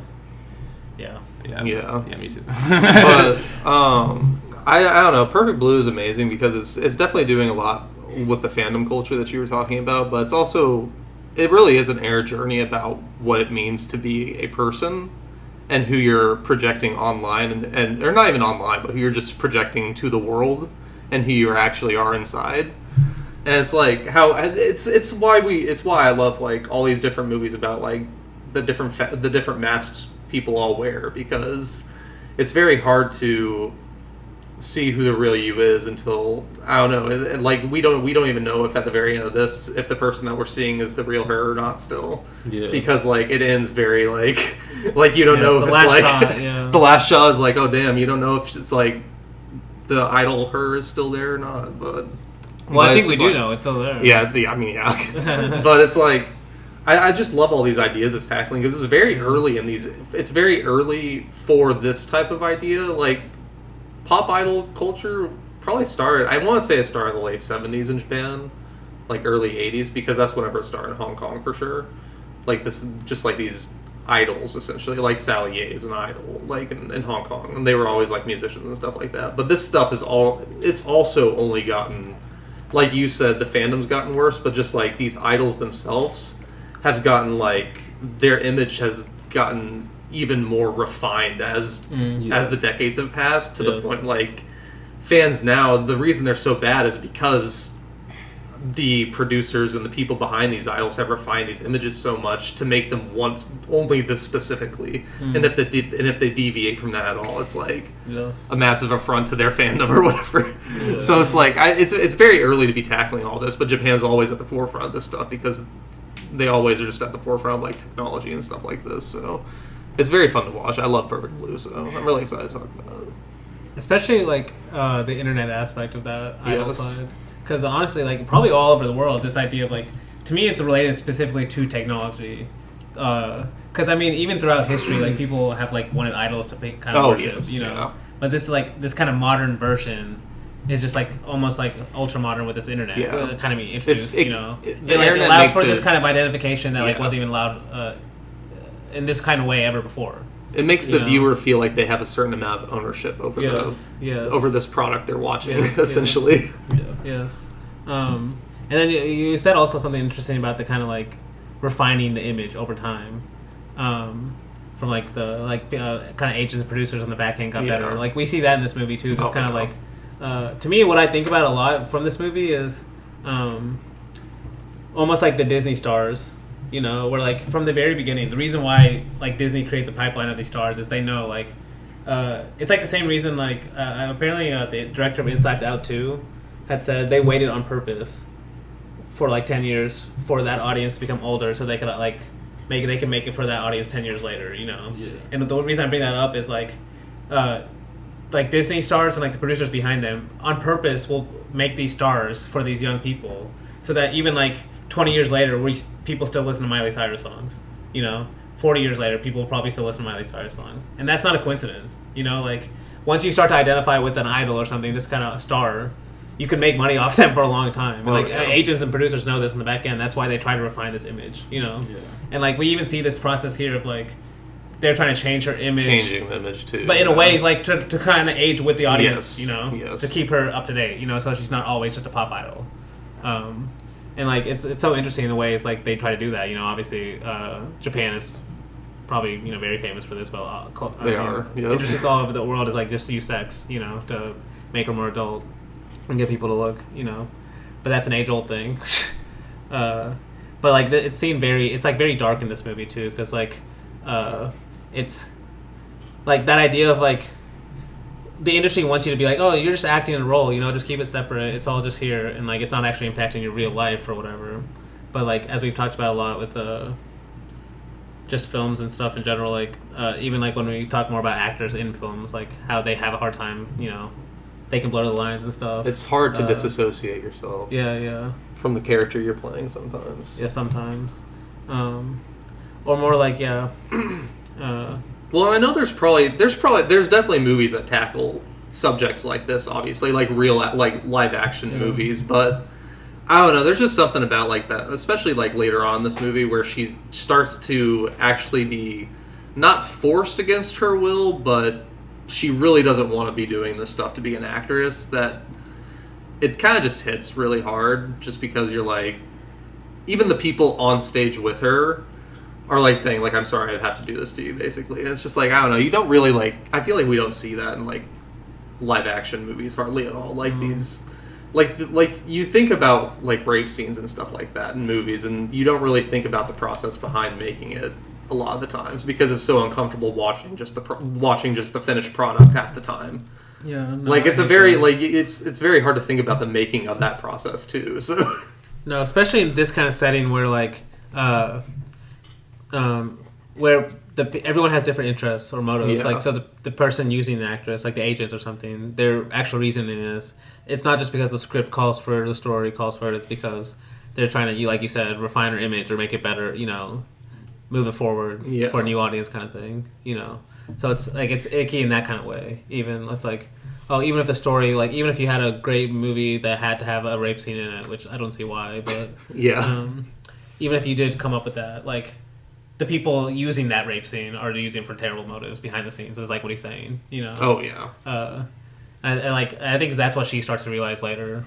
It's just very, I think it's just also very truthful about the viewer, like, also like watching it, because like, especially if you're younger, or just like anyone watching like these beautiful people on screen, all of us have thought before, like, I wonder what they look like naked, and then like they're just like, oh, here, you get to see it. Yeah. Fuck, screen. Like, it's, and then you're just like, oh, like, really uncomfortable. But yeah, I don't know. It's just it tackles a lot of things that are left unsaid in the film industry a lot, or in just like the entertainment industry. Like that desire is in the audience in a way. Yeah, the desire for you know her to age, you know, become a more mature actress. Like she says, you know, she's trying to become a better actress or whatever. She's been convinced that's how you do it. Yeah, you know, and like. Obviously, the Me Too industry Me Too thing was a lot about this kind of thing. Yes. Like, the industry has this kind of power over, especially young women in the industry, you know. And I think, like, because obviously there's been movies about that in the past. Yes. But what makes this one interesting too is like, I think like especially the kind of identification with that kind of pop idol, and then not wanting them to change, you know, at the same time, like. Because there's two characters. I guess we end up finding out that the assistant is the main one that's acting like her. Yeah, but it's because it's kind of. I mean, I guess that's also the creepy guy, the guy with the weird face too, who like. No, yeah, that guy. I guess it's both of them. It is both of them. Yeah. If we try to explain it logically, I don't even know if there really is a logical explanation for that movie, but if we do, I guess if we do explain it, those are the two people doing the killings and stuff. But, like, in a way, they both identify. They're both kind of, like, fans of identifying with the idol's former self that's not really them. Yes. And, like, it's weird because she feels guilty as, like, the real person, that she can't be that, you know, or, like, that she's not that anymore. She does, it feels like that. So that's kind of interesting, too. Like, I don't know, like, we've kind of mentioned, we'll probably talk about throughout the movie of, like, these illusions that sell, like, there's a quote like from the TV show. It's funny that the TV show will like have the most direct quotes about what the movie's about when they're like acting on the TV show. No, yes, it's funny. We'll name a few of them throughout, but there's one where they're talking about like what we are at every moment is like just a memory. It's like not a real thing. Kind of it's like a Buddhist idea of like selves aren't really real. Yeah, and it kind of matches like the internet, people creating identities that aren't real, you know, and then almost identifying with something that's not real, like those identities. I don't know. There's like, I guess overall, if I had to say my thoughts on the movie, because I've been talking about it a lot, it's not my favorite of his movies in terms of like how it feels watching it, though. I guess is how I'd put it. Like, it's not easy. It's it feels like it's very idea heavy, but then when I was watching it, I don't know. It feels like a little jagged to me. Like, I don't know. Like Paprika feels so perfect the way it flows, and this one is like. It feels a lot of ideas, like that's why I have that. There's ideas of the internet and like the fandom and how they relate and stuff. Yeah. And then also her kind of experience, but I don't know. It's just not like the story. It's not as a fun watch, and not, like it doesn't flow as bad. Like even the story doesn't like make a lot of sense a lot of the times. It doesn't flow as well. You know, I don't know if that makes sense. And that's why it makes sense that to me, that this is his first movie too. I actually didn't know that. I actually thought Millennium Actress was first, but that kind of makes sense. Yeah. But damn, it does really suck. He only directed 4 movies. Nah, yeah, for sure. Like, because at least 3 of them are like kind of about chasing ideas, or like these men chasing ideas that aren't really conceivable. I don't know. Like in this one, they're chasing the idea of the idol, or like all these men are chasing the idea of this idol that, and she's also kind of chasing the idea of this idol that she's realizing that she can't be anymore. I guess Millennium Actress is kind of similar. Millennium Actress is definitely the same thing. It's just like he's chasing after this actress through the ages, basically. Then Paprika, I was just talking about this guy's chasing this literal dream machine, like a dream making machine. Yeah. That's literally the essence of chasing a dream or chasing an idea. No, that's true. And then like kind of the consequences from the, like the downsides people don't think about. Yeah. No, like, I guess we can kind of start right away from the kind of go into the movie. Because it starts with like a animated like TV show. I think it's making fun of Power Rangers. Yeah, it's like Power Rangers. I'm pretty sure. And then like it shows like after it shows like a brief kind of scene from that clip from like I think it's called Powertrons. It shows like 2 kids watching it and they're like running out and they're like, oh, that sucks. And then like it kind of just floats. It is funny that like we're just gonna watch these like girls on stage singing. Before that, it's just all these guys talking about like giving their own comments on them. It's all these old ass guys. That's another huge thing about this movie that's just like not like said. It's obviously like laid out in front of you, like right in front of you. But the vast majority, at least in Japan, of these idols is like 40-year-old dudes. Yeah, like it's really creepy. Like. Especially like the way the camera just follows all these different guys of like they all have their own comments about what's her name, Mima Rin. Mimani. Yeah. Mimarine? Yeah, that's Mimarine. That's how it's spelled anyway. I don't know how they say it really. But yeah, we see like both of them like I don't know. She hasn't announced her retirement, I don't think yet. Not but yet. I forget what they're talking. I don't forget. They're like all making different comments about her. It's basically just implied that there's rumors that she's about to retire. Yeah. Or not be an idol anymore. Like, switch to at acting. least. Yeah. And then like we get like a quick shot of her backstage, like getting ready for the show, and then we get the title card, and it comes back to them singing the. It'll be the break music, but it's like one of the song comes back multiple times. The Angel Love song. Not my type of thing. Not usually not my type of music. It's more of a like J-pop. More of a Luke thing, I guess. You are. I mean, I like J-pop. I mean, I like pop music in general, though, so that's not really that surprising. I don't know. Honestly, it's kind of catchy. No, yeah. That's But it's what more designed for. But it's more actually showing us like kind of like the audience of these people. With, So like, as creepy. mentioned, Yeah, no, I mentioned before the podcast, but it's just so... I laugh every time I watch this opening scene just because you're listening to this, like, upbeat music that you'd assume teenage girls are dancing to, and then just, like, is showing this audience of 40-year-old men just dancing to this music. You're just like, oh my god, this is the most cringy thing I'm watching, like... And of course we hear the people backstage are worried about these, like, guys that are, like, always at these shows causing a scene. Like, that's their thing. I'm like, oh, come on, like, damn, that's crazy. Like they're known It's for their thing, this, man. And then there's like we get like the main creep. I'm just Yeah, gonna the call him really creepy creepy. guy. I'm just calling the him main creepy creepy guy. guy. Yeah.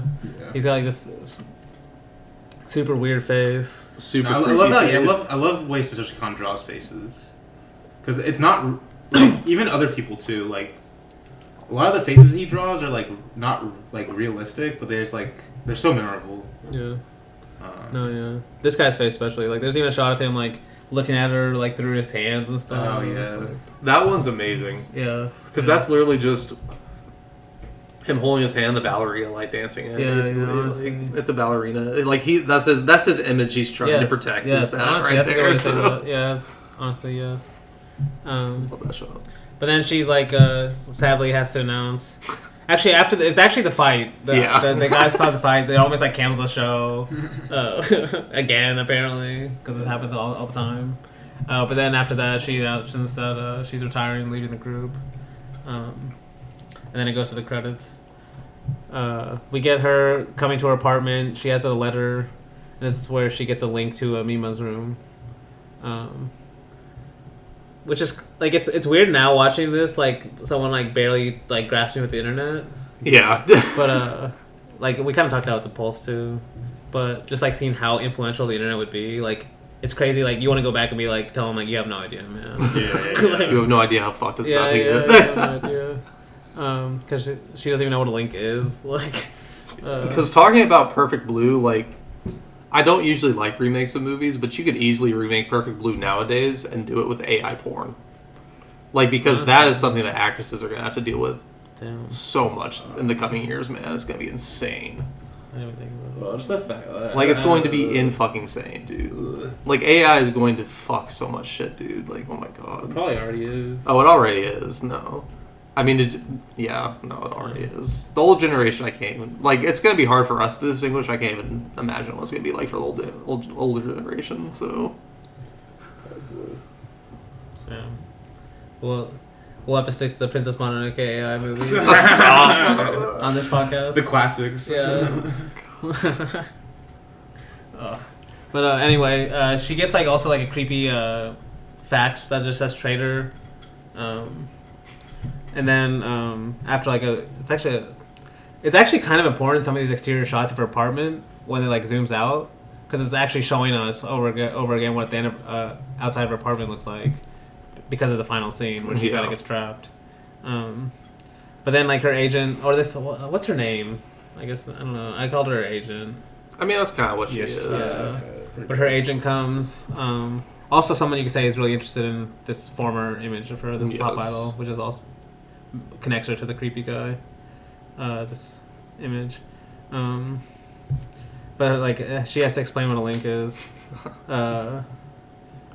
No, this is actually not at her apartment though. This is at the TV show. She's at her first day on set, and her agent telling her what a link is. It's kind of like a Law and Order. It seems like a Law and Order type of TV show. But they're like filming some scene where they're walking and stuff, and she's watching, and she's like, "Oh, she's such a great actress. Completely different person when the camera's rolling." Yeah. But it's like during the scene where you see in the background her there's a guy agent and a girl agent. You see the guy agent like with one of the letters that Mima Marina's got, and I guess it explodes. I don't know how is it. I mean, it's just a terror, like a Like not like a bomb. terror, but like one of those terrorist threats, like basically. nail bomb type yeah. thing. Yeah. And I guess I guess they were trying to kill her or something. No, they were just trying to scare her. Like that's what yeah. like she sees a little thing that says this one's just a warning. Yeah. Okay. Yeah. The next one's gonna be real. Yeah. But then this is where like the woman agent is just like kind of brushing it off when they're back at her apartment with her. She's like, "Oh, don't worry," because she's Mima Marina's like, "Why didn't they call the police?" The agent's like, "Oh, it's nothing to worry about. Just it was just a prank." Dark which prank. is crazy. Yeah, it is a dark prank. But this is where she's like the agent's trying to explain her. It's funny where she's like trying to explain the internet to her, and she says, "Can you explain it in Japanese, please?" Yes.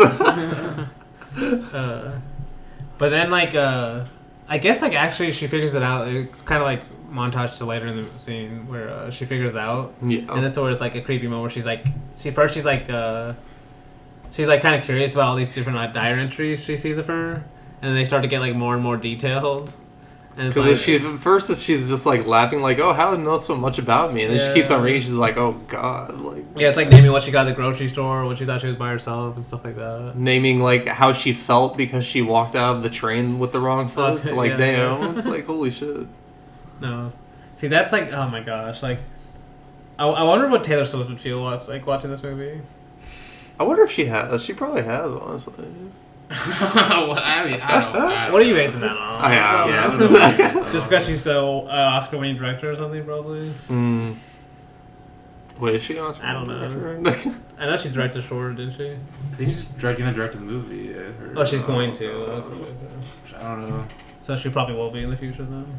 Oh boy. I'm not hating on Taylor Swift. I'm kind of Oh, curious you're what she would hating think. on No, Taylor Swift. I bring her up because like she probably has fans like this who Oh, like, yeah, want to 100%. think like all her thoughts. You know, like identified at that level, where like I am living her life in a way. You know. But then it goes back. See, that's where like we're gonna have to go. Yeah, I'm not gonna mention everything because it goes back and forth to her like filming the TV show. Very dreamlike. Yeah. The whole Yeah, the thing. way it kind of like I guess I'll mention just some things. Because I was trying to take notes, but some of it goes by so fast. Yeah, that's kind of. I think that's just like Satoshi Kon in general. Like Yes. his movies don't flow in a very like. Well, because a lot of it's supposed to be like in her head, especially she's losing track of time as she's like getting confused by what's reality and what's kind of like just her projection on reality in a way. But that we get like we get scenes of like the agents arguing whether or not this whole TV thing's a good idea, and of course like the woman agents like taking this is like the first hint of her like kind of having a very vested interest in the pop idol version of her. You can say that, but at the same time, you could also say it's just her having a vested interest in the woman because, like, she's also a woman, and she's like, I don't want to see her have to do a sex scene, basically, yes, exactly. Or a rape scene, too. Or a rape, especially a rape scene, yeah. No, that's true. Because, like, you would like if this was your first time watching and you didn't know that she was obviously the maniac killer, basically. You would think that she was probably just standing up for her as a woman, but no, that's true. Because I kind of skipped over it earlier, but we got like a brief scene at like when they're first visiting the TV set on the first day, of when we meet the writer, and he's seen as it's kind of funny. Like, also why TV kind of sucks for most of the time is how much control like some of these writers have over like everything that's going on. Because it's funny like. You can see like how much power there's the way they're treating him and stuff. Like, oh, he has so much control over how many lines she's gonna get, you know, and that can determine her career, obviously. And he kind of like in the way he's shown, he knows he has this power. You know? He's like very arrogant about it. He's like holding the ending for like only him to know and stuff. And it's really just because he doesn't know it. Yeah, and it's like he really doesn't know that. Yeah, she's just trying to play off the mythology or whatever. But then we kind of get. So that's why I come back to this later on, where we get a scene of the agent and the writer on the phone talking, and then this is like kind of it's like a good moment. It's a telling moment of like the industry. Like Satoshi Kon obviously like knows kind of how this industry works too, because the agent's talking to the writer, and the writer's like, to tell the truth, I have an even more drastic idea, talking about Mima Rin, and then he says, but I wonder if it would be all right for Mima, or rather her agency. And this idea of like. The agency is the one making the decision for her, you know? Yeah. Like, it's not her, and the writer knows this. And he's obviously talking about the rape scene. But then, like, there's a good moment, too, where, like, I think this is also why it's kind of complicated, because, like, she's feeling pressured in the scene to, like, obviously, she's being told this will advance her career. And it's, like, a good moment of, like, the guy, like, it's like a really good shot too. It's like kind of subtle, but she's like sitting like in this conference room, and the reflection is of the agent behind her. And so when she also says, "I'll do the rape scene," like you see his face like smile in the background, and it's like so good.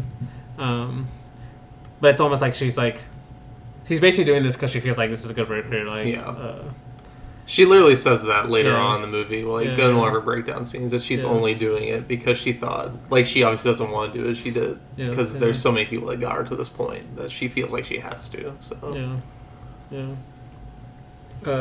and I think it's like basically after this is really where the pop idol that we see on screen as someone like a poster, like we actually see it on screen, talking to her, actually starts coming. Really, I don't even know if we see it. We might see it before.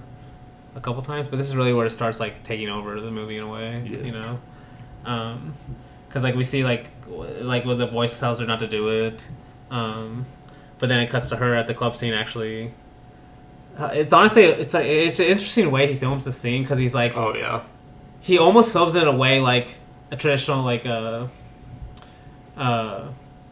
like there was a lot of 70s 80s movies where they would like film rape scenes because guys wanted to see this. Yes, exactly. You know? So like it's interesting the way he films this where like there are like certain moments where he's like filming it almost from that perspective, and then it'll be like a sudden cut to like the more industry like wide shot of like everyone's like cut break, you know, it's like really silent, and it makes you think of the other side like you said, you know, and then all of a sudden he cuts back and it's like filming and it's like loud, and then it cuts back and it's like really silent, and he does it a couple times. It's like it makes you think of that contrast.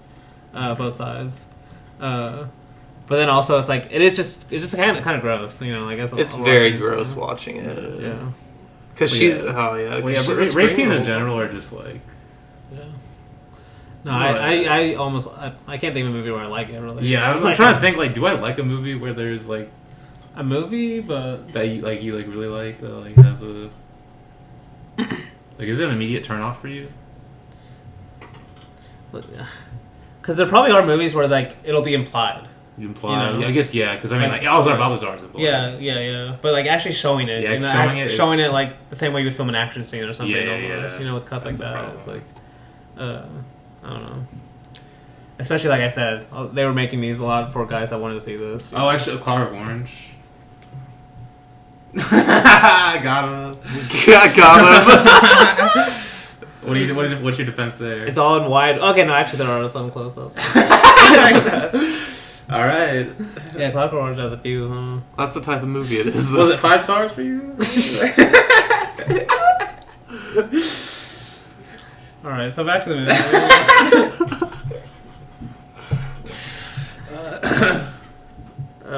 Damn, where were we? Oh yeah, okay. This will be another important part where she comes back to her apartment, like after this rape scene, and she finds her fishes are dead floating. Yeah.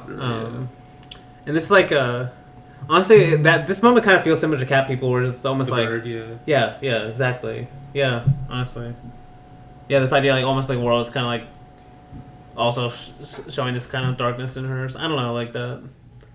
Like almost being a sign in a way. Yeah, exactly. That's kind of Okay. what I'm saying, I guess. Yeah. Even if it's really not, you know, Yeah. like, just in her head it feels like that. And then she sees the reflection of the pop idol again.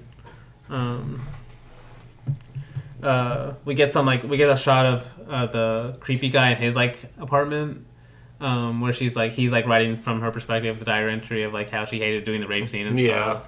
And see, that's where you could say it's, like, that could also be her dream or something, or her inner image in her head of what her fans probably think of her or something like that. Yeah. Doing it, you know, it might not actually be that creepy guy. Especially at this point in the movie where it does just like she keeps waking. There are like moments where she just keeps waking up. You know, There like, are. because there's like a montage of There's like a montage of the press asking her questions and she's trying to explain rationally like why she's doing the certain roles and stuff and why she's doing it, and like in the bright light she's doing a good job like of. It's like seems like what any actress would say, you know. But then we get a montage of. You can tell I'm struggling. This is the part of the movie where I was like struggling how I'm going to tell this narratively because there's like no really narrative. Yeah, it's kind of just fun. Yeah. This is where like her like just basically breaking down. Yeah. It's kind of like it's like the form kind of collapses in a way. Yeah. But I guess the only narrative points in the movie of the people dying, because like we see the writer in the parking garage. Yeah. He dies, because it is a brutal death when he sees he's like hearing the Angel of Love music in the background. Yeah. And then he walks into the elevator, opens it, Oh, dude. and then all we see is like the elevator open And it's just again. Him. It's like eyes are gouged His eyes out. are gone. Oh yeah, that's so crazy. And then like it cuts back to her with the woman agent in the car. Yeah. I think it might be. I forget which agent it is. It's the man, I'm pretty sure. It might be I think it might be the guy agent telling her not to worry about it. Yeah. It's just like the writer, you know, it's just a coincidence. And then I should have mentioned earlier because there's like a brief scene of where we see we hear that her group is actually being more successful now without her, and it's kind of just hinted at, you know, of like this is probably something that's weighing on her mind. You know? It's very much hinted at. Yeah, because she every time she actually talks about it, she seems happy for them. Yeah, you know, but it's like that's just the match. Like it's like it keeps coming up too because like now she goes back and we see them like they're like more they've charted now or something. Yeah, they were like what number 83 on the charts, yeah, and she's like, oh, we never charted before. Yeah. It's like, oh damn. And then we get like a shot of, you know, the famous bathtub shot that Aronofsky's famous for stealing. Her like bent down in the bathtub. Aronofsky's kind of a hack, so we can just say it. I mean, I don't think it's like he's like egregiously like bad, like or just like egregiously stealing from this movie. People act like he like completely ripped off this movie, which I mean is like I don't really know about that, but like he's kind of a bad director. Let's be real. I like I feel like I like Noah. Noah's stupid, but it's fun. Anyone who made The Whale can't be a good director. So that's just my opinion. I haven't seen The Whale, so You watched it, they got you, and you had a strong emotional reaction to it. did he do Mother? Yes. I don't like Mother either. So. Yeah, that was People like Mother though. Yeah, people do. But then there's like because we get some shot. We mentioned there's like I mentioned that group because it's actually an interesting scene where he intercuts her doing the photo shoot with the photographer that like makes her strip. It's intercut with the group doing more successful, almost like kind of like comparing the two. Like maybe that's why she has to feel like she has to further her career because like she's compared herself to the group that's also doing better now. I don't know if he's actually directly saying that, but he does cut the two scenes intercut with each other. Yeah. But then like we get like we see like some shots of what the photo shoot looks like in the magazine, and then we see this like creepy guy at the store. First he like takes the magazine from one of the guy's hands, and then he takes all the magazines from the display, and he like just puts them on the counter of the cashier, just like with this creepy. What's the movie we did where the guy buys the magazine? Oh, Peeping Tom. Is there the same thing? No, or it's like when the guy goes in to buy like the magazine at the like peep shop store, and then like the girl walks in like ordering one candy. He's like trying to hide it. Like, that seems great. This one's funny because it's like he's getting all the magazines, Yeah. and then it's like the guy just like staring at him like fun. It was like, Well, he's getting all the magazines because he doesn't want anyone else to see. Yeah, it, exactly. obviously, But see, that's what it doesn't seem like. Probably this guy. No, not this guy. And also, it's like in a way, it's just creepy what he's doing too. So, Yeah. but this is what I was saying. Like the TV show, in a way, like we'll have some of these quotes as like he's trying to apply it when they're filming the actual TV show, like the Law and Order episode, because they like cut to the middle of the filming, Yeah. just to confuse you even more. Because all of a sudden, he cuts to like the middle of them filming this TV show, and they're having this conversation where one of them says, "I don't know. I think it's her in the TV show." Like. Yeah, her patient or whatever the patient she is in the TV show. Yes, the patient she is in the TV show. She says, "I don't know anything about myself anymore." And then the main actress in the episode says, "Well, how do you think you know that person you were a second ago is the same person you are now? A continuous stream of memories. Given only that, we all create illusions within ourselves, saying that we each have only one fixed persona." And then she says, "Sensei, I'm scared that my other half will do something I don't know about." And then she said, "It's all right. There's no way illusions can come to life." And I mentioned that last line because like you hear that like 3 or 4 times throughout the rest of the movie. This idea of there's no way illusions come to life because like it's almost like to me what Satoshi Kon's saying is like the opposite's true. No, there's like especially with internet culture and these fandoms and all this kind of like modern problems. It's like illusions are coming to life more than ever. I mean, there really is the shot of the scary guy in his apartment, and then he has like the hologram version of like the perfect idol of her, like kind of like edging him on to keep going. Like, oh, you have to save me, save my true self or whatever it's called. Whatever he says. Like, all the posters are talking to him on his wall. Yes. Shit, dude. No damn. And there's also like right after that TV show says that like we see her like look up and she sees the creepy guy first in the crowd like watching, and then like she looks again and he's not there. Yeah. No, but then she sees she goes to visit, like she still likes this old group that she was with. Yeah. And so she goes to visit them while they're like doing some interview, and while she's like there, she starts chasing this pop idol through the hallways. And this is like where the really dream reality thing starts happening. Like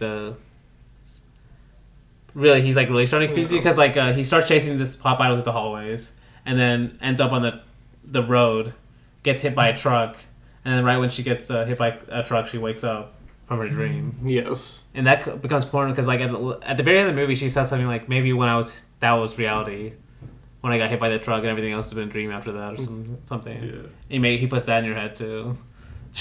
But then when she wakes up, the woman agent's at her apartment.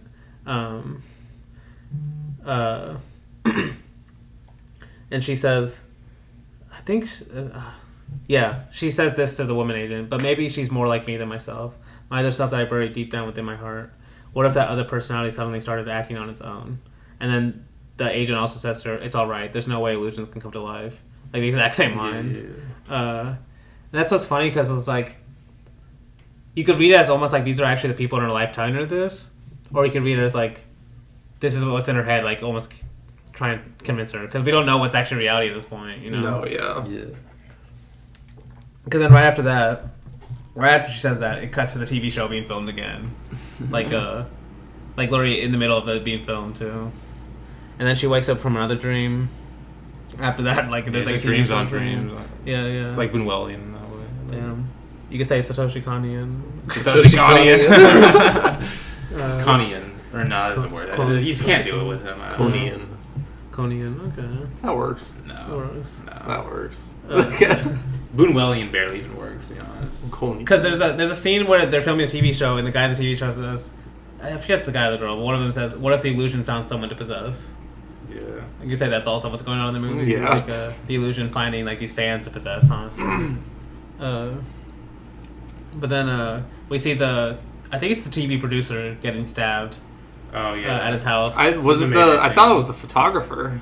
Oh, is it? Okay, you might be right. Yeah, It's a great scene. Actually, that makes sense because it's the writer first, then the photographer. Because the reason I think it's the photographer is because he goes for the eye first again. Yeah. Which it cuts to him taking photos of her too.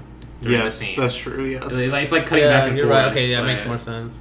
Because He's I like, just he's love like, it. come on, darling, be more passionate. Oh, it's so creepy. Like, and because you don't know if that's real or not, obviously, because we don't know if anything is real in this movie. Yeah, we're kind of. But you're just like, I could easily see this given. being real. Like this is what he was really saying to her, and then it's just so creepy.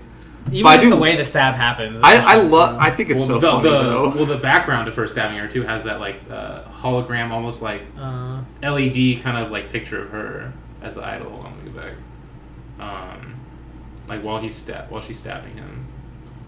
Let me find it real quick. I do always laugh at the beginning of this murder though, because it's just like he's posing as a pizza guy, and the guy's just buying pizza. Like the photographer's just buying pizza. And he's like, "Oh, you're just a weird pizza guy," and then he just bends over real quick, and then just real quick bang. Yeah, I don't know. It just always makes me laugh. So. This right here, Dany. This. Okay. Right here. Yes. Like it's just like her behind in the background, basically. But then, like right after that scene of like the murder intercut with the photo shoot, she wakes up from another dream, which is like it's just like confusing us at this point. Yeah. But then we get another. Yeah. I know what you're talking about now. Yeah. Yeah. Okay. It's one of the poster. Whenever Dany said she wakes up, I was like, oh yeah, she thinks she did that because then she figures out about the murder right after, and she's like, oh shit. Yeah. Like, it's almost like Cure in that way. Like, Kind of. Yeah. But basically, there's one more scene. Where I don't have in my notes exactly what happens, but she does wake up a third time or a fourth time. But then it cuts to a TV show where basically the TV show has been done being filmed and like everyone's celebrating. And this is where like it's interesting. Like he chooses this where like for all this to happen too is after the TV show is done being filmed.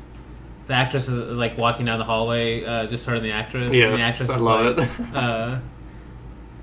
The actress says to her, "There's another person says there's no way Lucius can come to life," and keeps walking. And then right after that, the creepy guy in the hallway comes.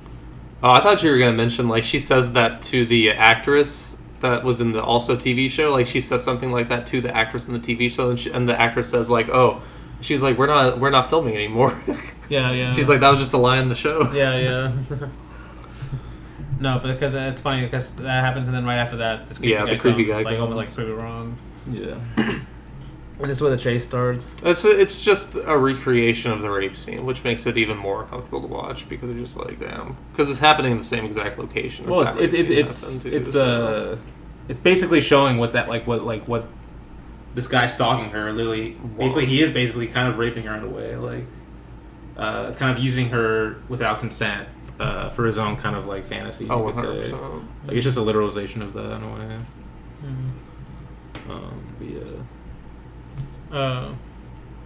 But it's a weird scene too, because like it shows that, and at the very end, it shows her like getting up, and then she turns around, and it's like people cheering, like she was filming a. Yeah, it's just like it becomes more and more confused. Exactly. Yeah. See, that's like a Moonwellian moment, though. Yes, oh my yeah. god, it's like the audience. All this stuff happens, all of a sudden you turn to like the audience is like clapping and stuff. It's got a very big like whenever they lift the curtains moment too, for sure. And Street Charm. Yeah, exactly. But then this is where like, she like, I think she somehow ends up. I forget it's in the car. I think she ends up in the car with the woman agent. Like this is the only person she can trust, right? Well, she ends up in the car with the woman agent after they went back to try to find the body and it's gone. Okay, yeah, because she explained what happened. Yeah, because she was trying to explain, and then like the body's gone, and then the woman agent is like playing into her even more, basically. Because the woman agent at this point, like if you've watched it before, you know that she's obviously in on it. So she's just like, "Are you sure you're not? This isn't all in your head?" It's like making her even more paranoid. It's not my mind that is troubled. I'm mad. And this is It's like not my mind that is troubled. It's my soul. But this is like honestly, even if I think it's like uneven. Like I love this ending of this part, this scene specifically of like the rooftop, this fake apartment. Oh, it's so good. This reveal of like the fake apartment, her realizing like this isn't my apartment. Yes, like her coming to the like through these subtle ways that only she would know. Like right now, even her fans, like even these very subtle ways, even her fans wouldn't know. Like people obsessed with her. Yeah, because like when like the way I think there's probably more that I'm not realizing, but there's one where like I set the apartment outside, which because earlier we had seen like that hallucination of like the pop idol like floating over the lamppost and stuff. Yeah. So when like she looks out and she sees just like this train going by like really fast, it's just like this couldn't be the same place. But then there's also the fish. Yeah, the fish fish tank are alive. Yeah. That's my favorite one too, because like, it's almost like fish being alive. Like it's like because earlier she saw the death of the fish like sad, so but it's almost like that's what gave her like the sign now like a live fish is like being not her true place almost. Yeah. You know. But there's probably other signs I'm not even noticing that maybe she noticed like subtle differences of the apartment. There probably is. But that's like this is where the reveal comes of like she's finally after she's like starting to realize she turns around and like it's just like creepy ass shot of like because first we see like the kind of hallucination of the what she looks like as the actual pop idol, and then it turns to the mirror. The camera shows the mirror, and shows like what this woman agent would look like in the actual dress and stuff, and just like and like you mentioned like kind of the faces he does like they're so unique, and, like when he's trying to show like bodies like ugly stuff too. That's when it's like they're like really it makes you really uneasy too. When she says something like a pop idol is always protected by her fans. Which is like, damn, that just feels so like gross, but relevant too. Like that's how people see, like on Twitter, like that's what Stan Twitter is. Yeah. But then this whole like chase scene begins of like there's the agent starts chasing her through the town and stuff. She fucks her up too. Oh like, yeah, these are some brutal stabs. Like like the one with the umbrella. The umbrella one's brutal, man. On the side, it's like it makes you feel it too. I do love the shot whenever they're running though, because like we see obviously the pop idol just hopping around, but then there's this one shot whenever they're running in front of these buildings that are just glass walls, and we see the pop idol hopping, and then in the reflection we just see the old woman like huffing and puffing. Yeah, that's a great shot. Yes. Really funny too. And honestly, the way she dies too is just like it's kind of symbolic, like the way like because all Mimi does is take her wig off at the very end, and she just starts walking away, and then she just like falls onto this like glass shard. And it like shows it too. She's not dead though. Apparently. Oh yeah, she's not dead. She goes and runs into. Honestly, it's a great shot of like her like standing in front of the road, just like and then like it's almost like show lights as she like raises her arms as the truck's coming towards her, and then Marin comes and saves her anyway. Interesting why she saves her, I guess. Yeah, it's not really clear. We get like a last shot of her, of the woman agent kind of at this insane asylum, you know. I think she still thinks she's the pop idol, though. She does, yeah. We think Mia Rin's like okay now because she's like saying how she still loves her and everything. But then when she goes to her car, like about to leave, she looks into the rearview mirror. And what does she say? I forgot. I don't know. I don't remember what she says. I know I'm real. Well, because the doctors kind of look at her and go like, there's no way that's the real Mima because like she's no way she would come here of all places. And then she like looks in the mirror, looks at herself and goes like, no, I'm real. Yeah. I guess you kind of were trying to get a cynical ending. It's kind of I don't know if it's particularly like a cynical ending. I don't Like, think it's kind of reassuring. Like maybe like she's still there inside of her. Yeah. like yeah, like maybe she has somewhat like maybe she better understands it after all that, which Yeah. Because it does play upbeat music too, like that pop music, Yeah. I think. But yeah, that's the ending of Perfect Blue. yeah. Good horror movie. She died whenever the truck hit her. So Yeah, I mean, I think that's. Could have maybe happened. I don't know if there's a logical explanation in this movie. No. No. And that's like I said, like it feels kind of uneven, like the way it's telling some of these ideas as I'm watching it. Like it doesn't, I don't have the most pleasant experience. But I still really appreciate the movie a lot. Yeah. But that's Perfect Blue. Blake, what are we doing next week? So next week, I promised that we would do one movie, Meatball Machine. We are doing that one on Tubi, everyone, just so you know. And then the second movie we'll do is God Told Me To by Larry Cohen. Okay. Haven't heard of any either of these. You haven't heard of God Told Me To? So God Told Me To, I haven't seen it in a long ass time. That's one reason why I wanted to choose it, because I really want to watch it again. But it's I just remember it being like one of the greatest episodes of X-Files combined with Cronenberg I've ever seen. So I love it. But Okay. and the Meatball Machine's awesome. That's a great title. Yeah. So that's all I need to know. Yeah. But yeah, until next week, hope to see you floating through the clouds.